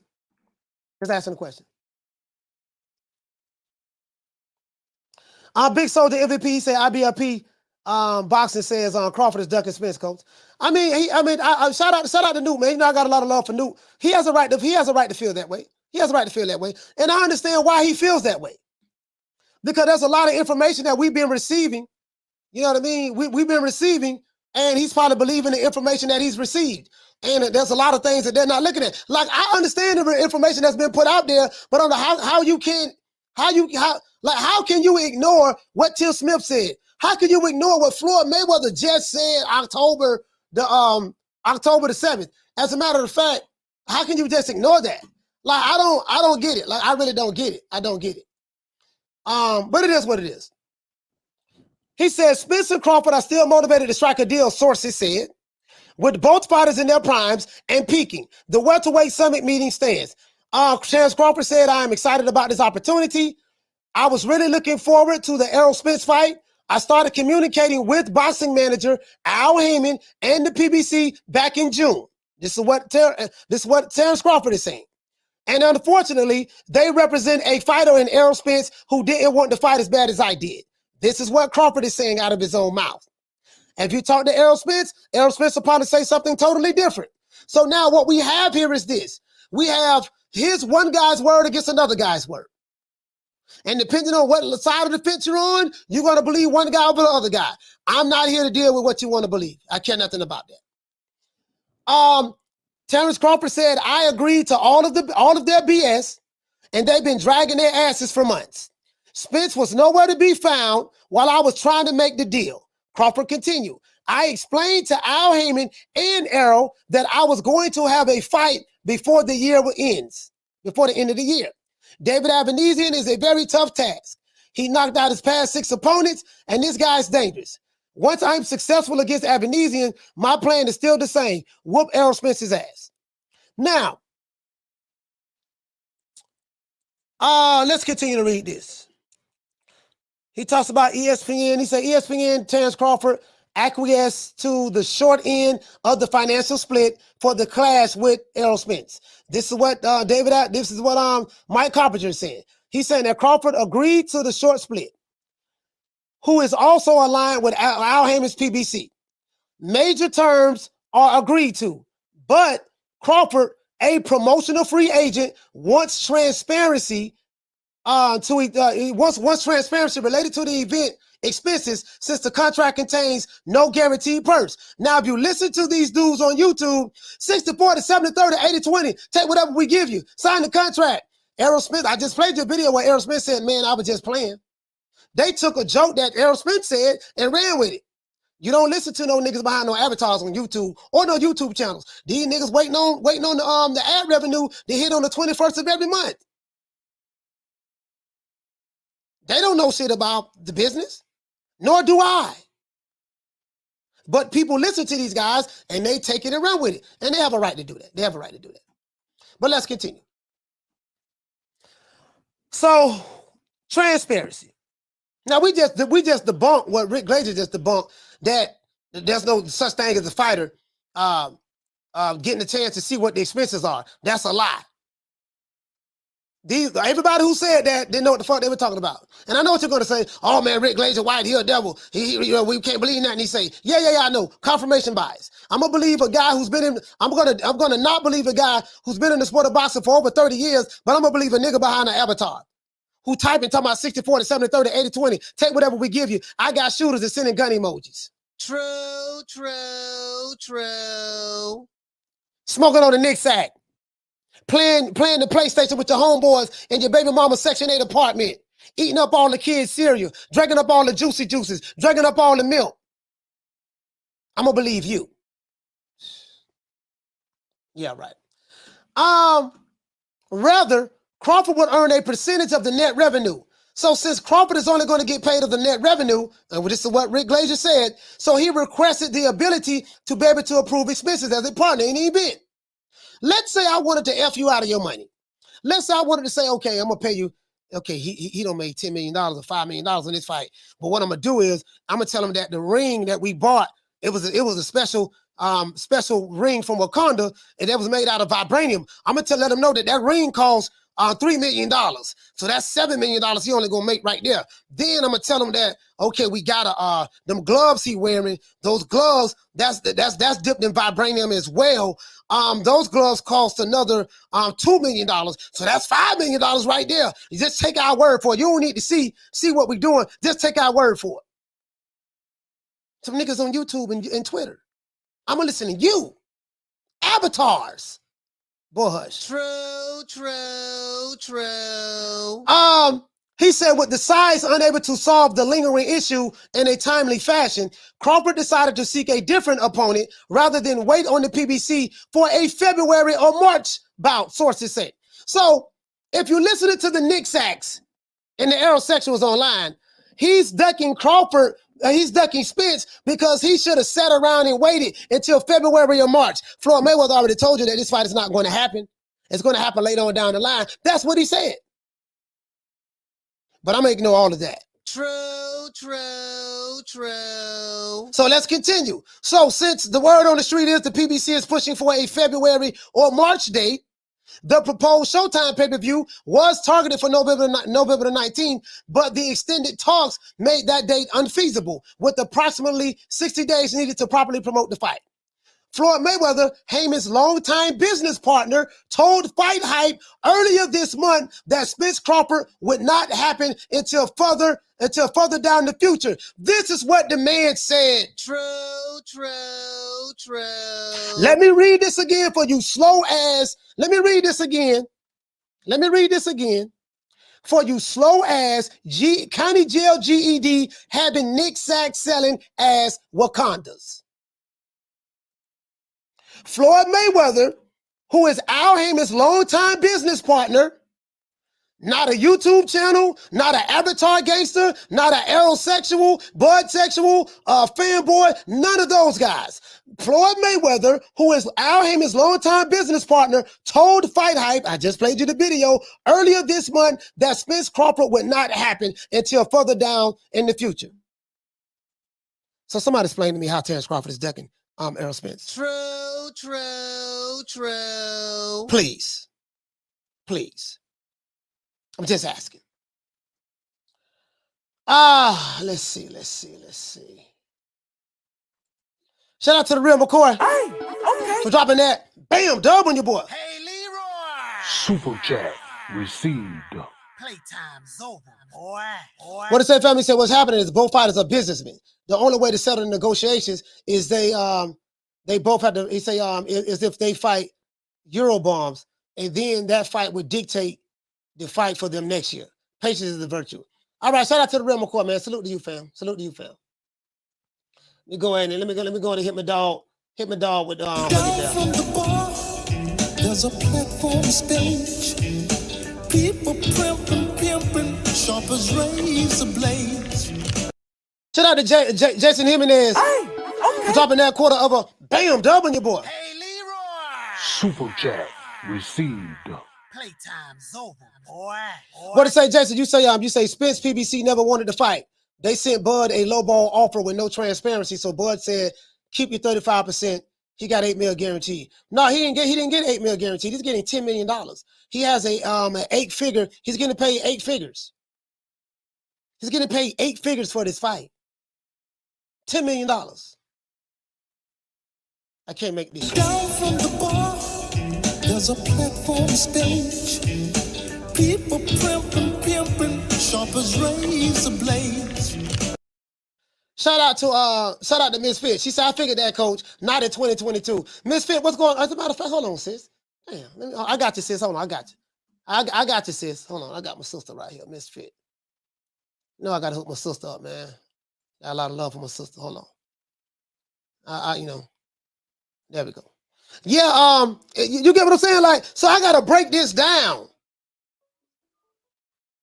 They still talking about 60-40, 70-30, 80-20. Sign the contract. And it was, caller, what's your name? Where you calling from? Hey, what's up, Coach? Hey, this Archie, man. Archie, talk to Archie me. from Vegas. Sorry about that. Archie from Vegas. Yeah. I got you. Hey, man. Yeah, man. Listen, man. This is marinating going wrong. This is why fans got to start. Fans got to start putting heat on these fighters fighting like faster. Mm. Like this is marinating going wrong. See what I'm saying?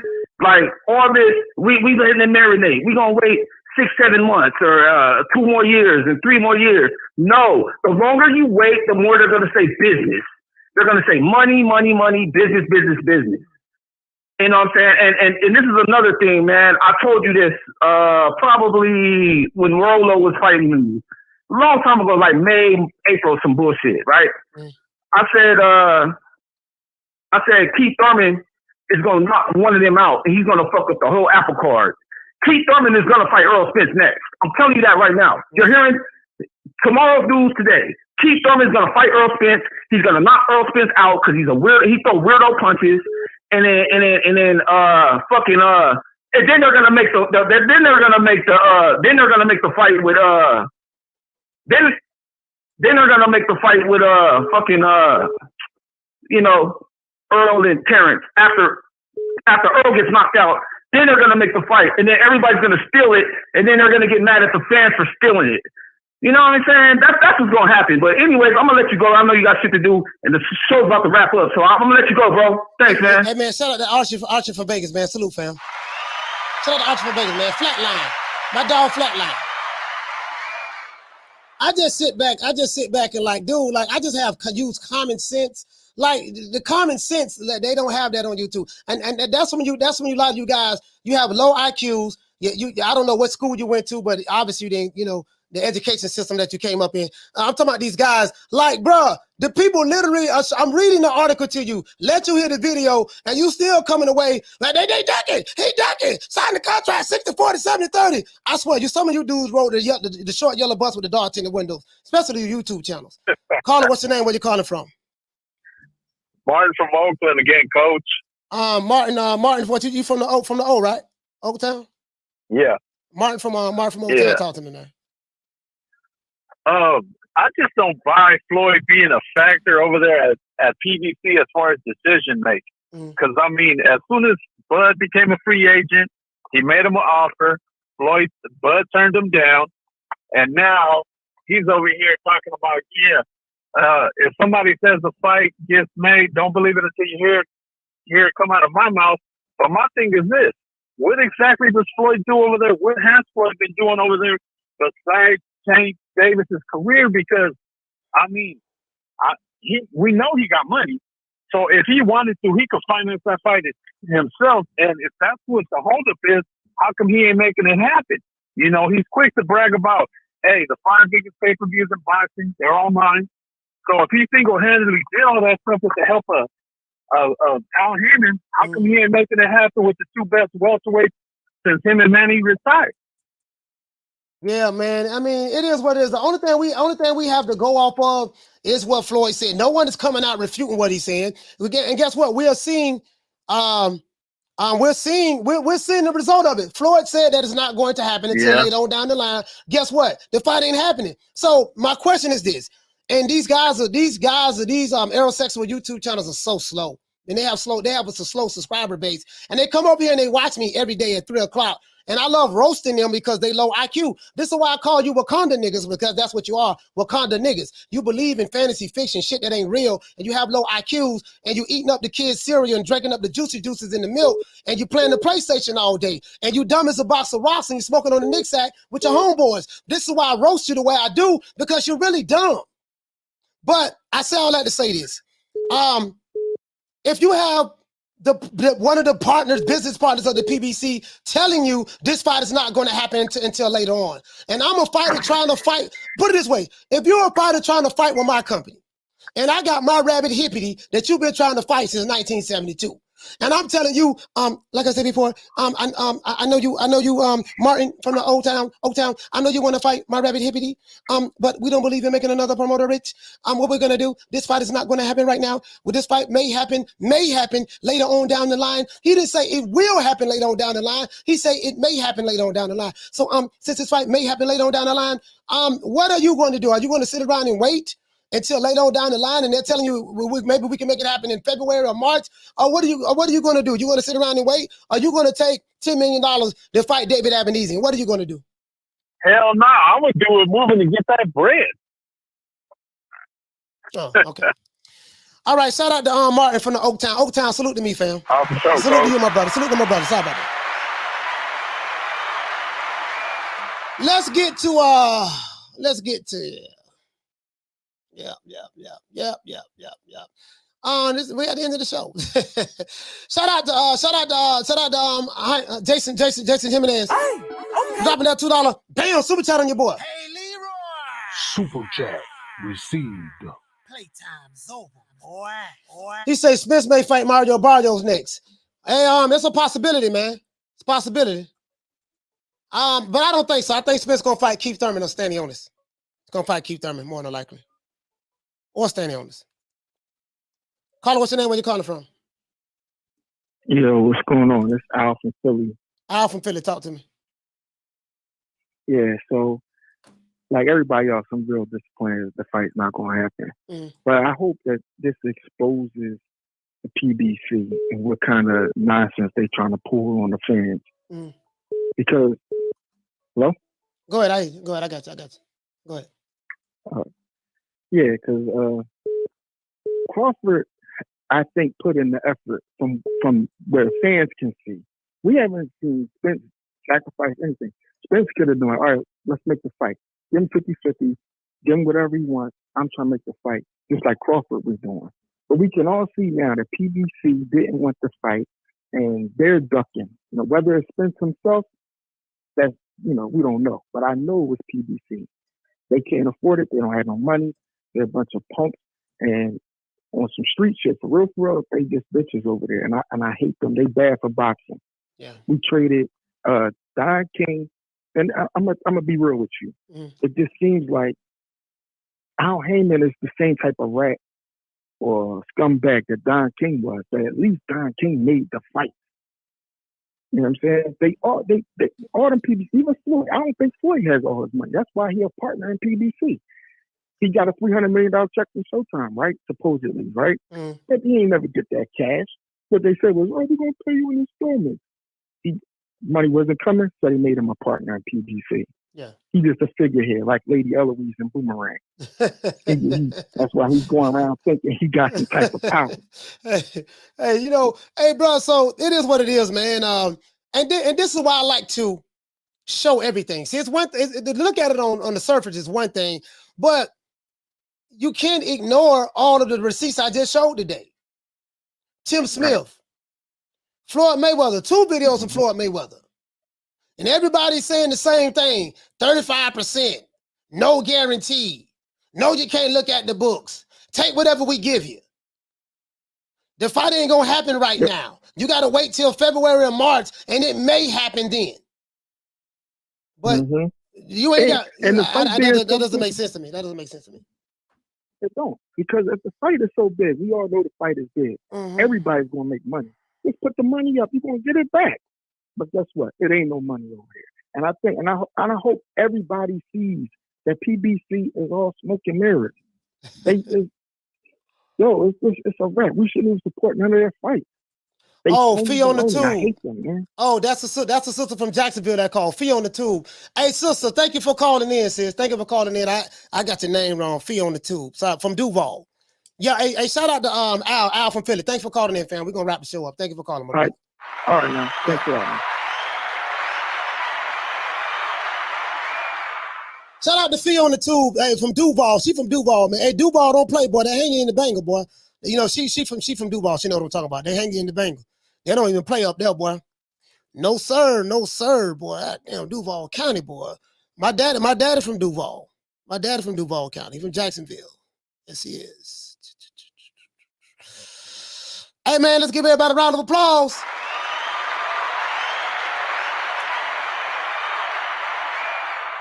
Shout out to Toom. Hey, okay. Dropping that quarter of a bam dub on your boy. Hey, Leroy.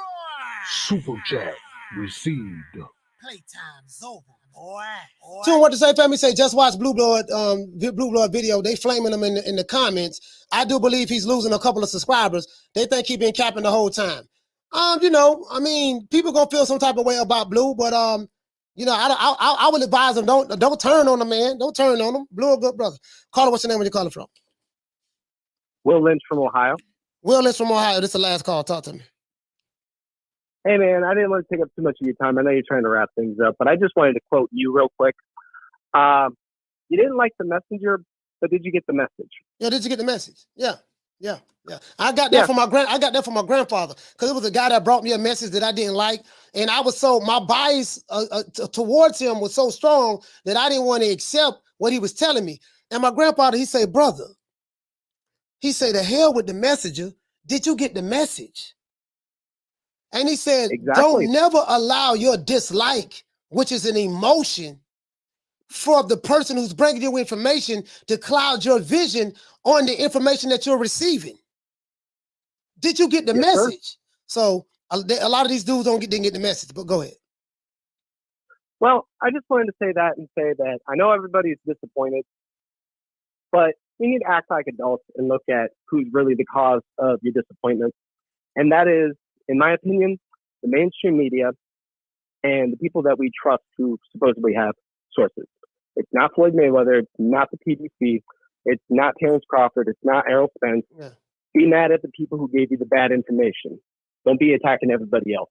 Yeah. And that's all I wanted to say, Coach. Have a wonderful day, bro. Shout out to Will Lynch.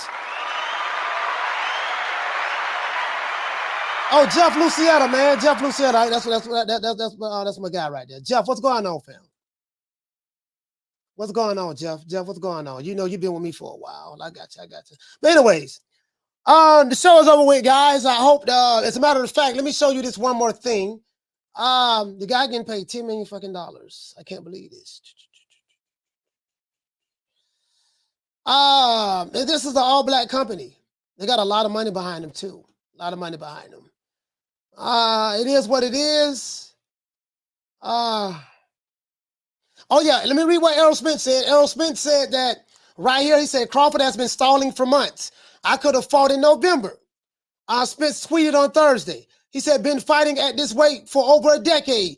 This ish ain't easy. This ish ain't easy or fun. So Errol Spence is saying that Crawford has been stalling for months.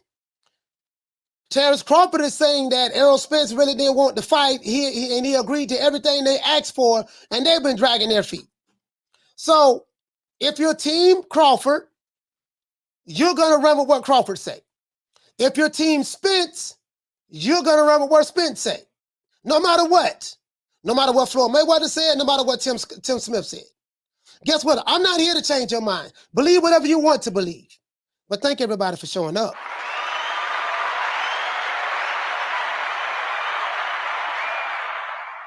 Let's give a shout out, man, to everybody. Let's give a shout out to everybody who called into the show. Shout out to Ron Boy Fresh. Hey, okay. Shout out to Ricky from Oklahoma. Hey, okay. Ron Boy Fresh from DC. Shout out to Martin from Oaktown. Hey, okay. Shout out to Jay from the Bay. Hey, okay. Shout out to Jared from St. Pete. Hey, okay. Shout out to Dirty Red from Mississippi. Hey, okay. Shout out to Ricky Ricardo from San Antonio. Hey, okay. Shout out to Warren from Chi-Town, the Chi. Hey, okay. Shout out to Curtis from Long Beach. Hey, okay. Shout out to Fee on the Tube from Duval County, from Jayville, baby. Salute to you, sis. Hey, okay. Thank you so much, son. This is my first time seeing you over here. Shout out to Adrian from Dallas.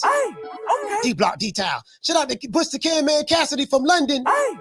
Shout out to Archie from Vegas, Flatline. Shout out to Martin from Old Town, he called twice. Shout out to Al from Philly. Shout out to Will Lynch from Ohio. Salute to all of the moderators in the chat and the members. Shout out to Model King Boxing. Shout out to Lil Green Eyes P. Shout out to Jeff Lucietta. Shout out to Jamario Dixon. Salute to Jamario. What's going on, fam? Dr. Paul Evans, the Old Dirty Boxing. As a matter of fact, let me go over here. Old Dirty Boxing. Shout out to Eric Grimey. Salute to you, my brother.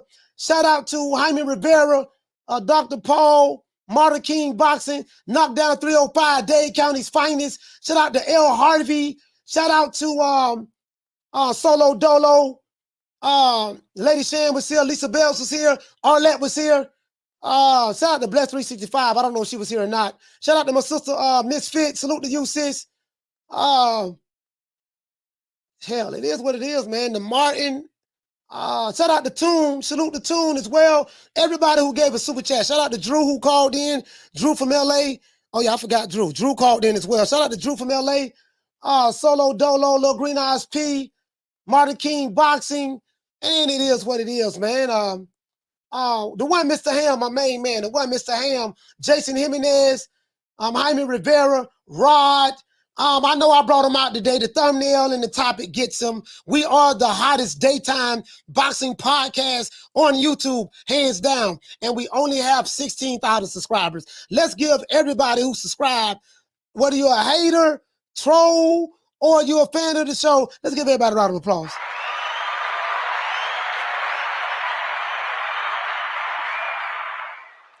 And if you are aerosexual, you know I gotta make you mad. I gotta let my pettiness come out. All y'all who think that nah, you know what? I ain't gonna do that. I was gonna be petty. But I ain't gonna do that. I'm gonna spare y'all for another day. I'm gonna spare you aerosexuals for another day. But I want to thank y'all here. Well, you know, I guess I gotta be like everybody else and thank Al Haymon. I can quit my job now, baby. 6 figures, baby. You feel me? But a name. Do you have a name? Oh, nah, I ain't got no name, you know. Name them names, man. They know who they is. Name them names, please. The names need to be named. They know who they is. The Mexican monster. I'm in a good mood, so I'm gonna spare you aerosexuals. I plead the fifth. 5, 1, 2, 3, 4, 5. Anything you say, 5. Go ahead, ask me a question. Did you? 5.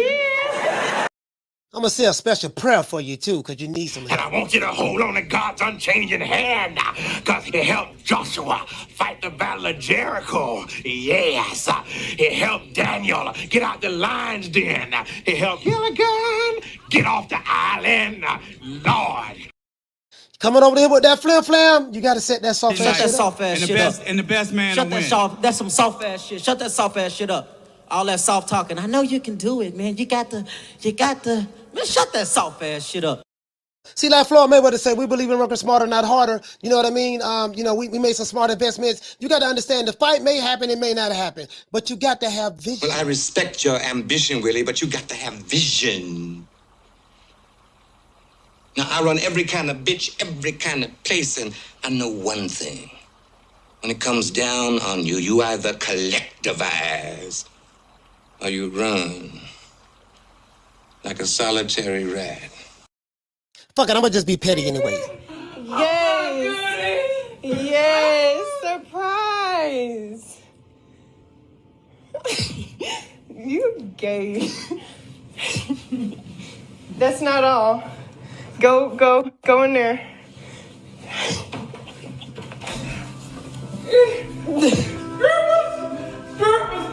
Yes. It is warm. Yes. I love you. Just because. And we love all of our subscribers, man. It is what it is, man. We love y'all. Bro, what's wrong with this nigga, bro?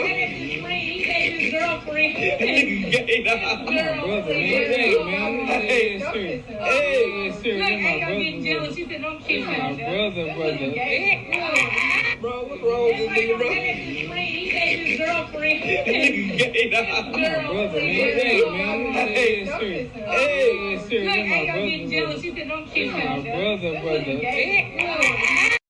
You know, that's for all the brothers out there, you know? All the brothers.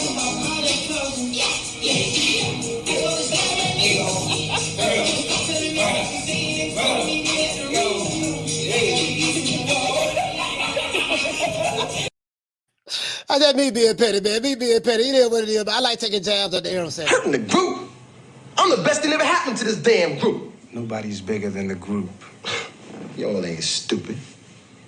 I'm the one selling the records. They coming to see me. They coming to see the Temptations. Ain't nobody coming to see you, Otis.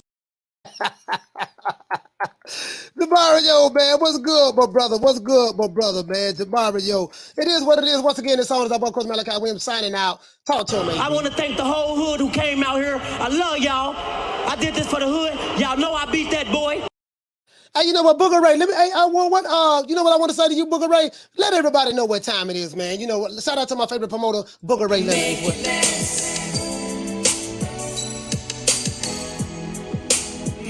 it last forever. Don't let I love you.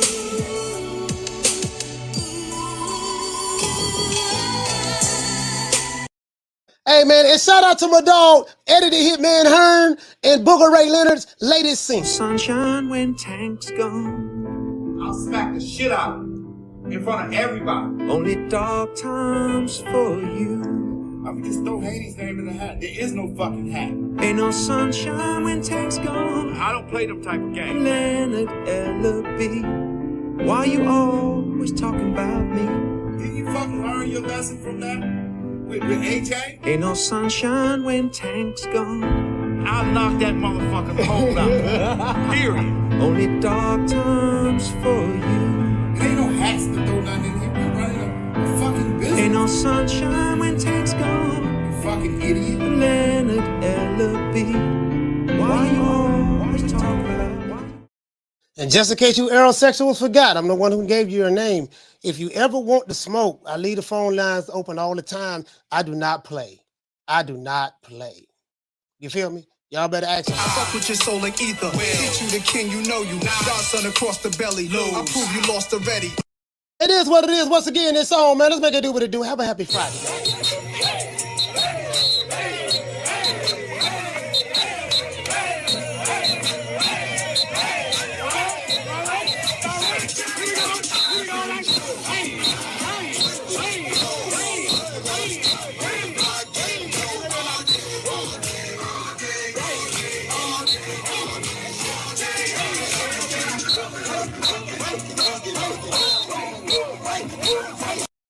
See you guys, man. May see you tomorrow. I don't know yet. I know to take Saturdays off, but I may see you tomorrow. Other than that, be on the lookout for a new video if I don't go live. Other than that, that's it. It's our boy, Coach Malachi Williams, signing out. New Media Today, USA Boxing, the hottest daytime boxing podcast on the YTBC. And you know my motto, don't meet me there, beat me there. Peace. Man, I'm out of here, bro. Let's go.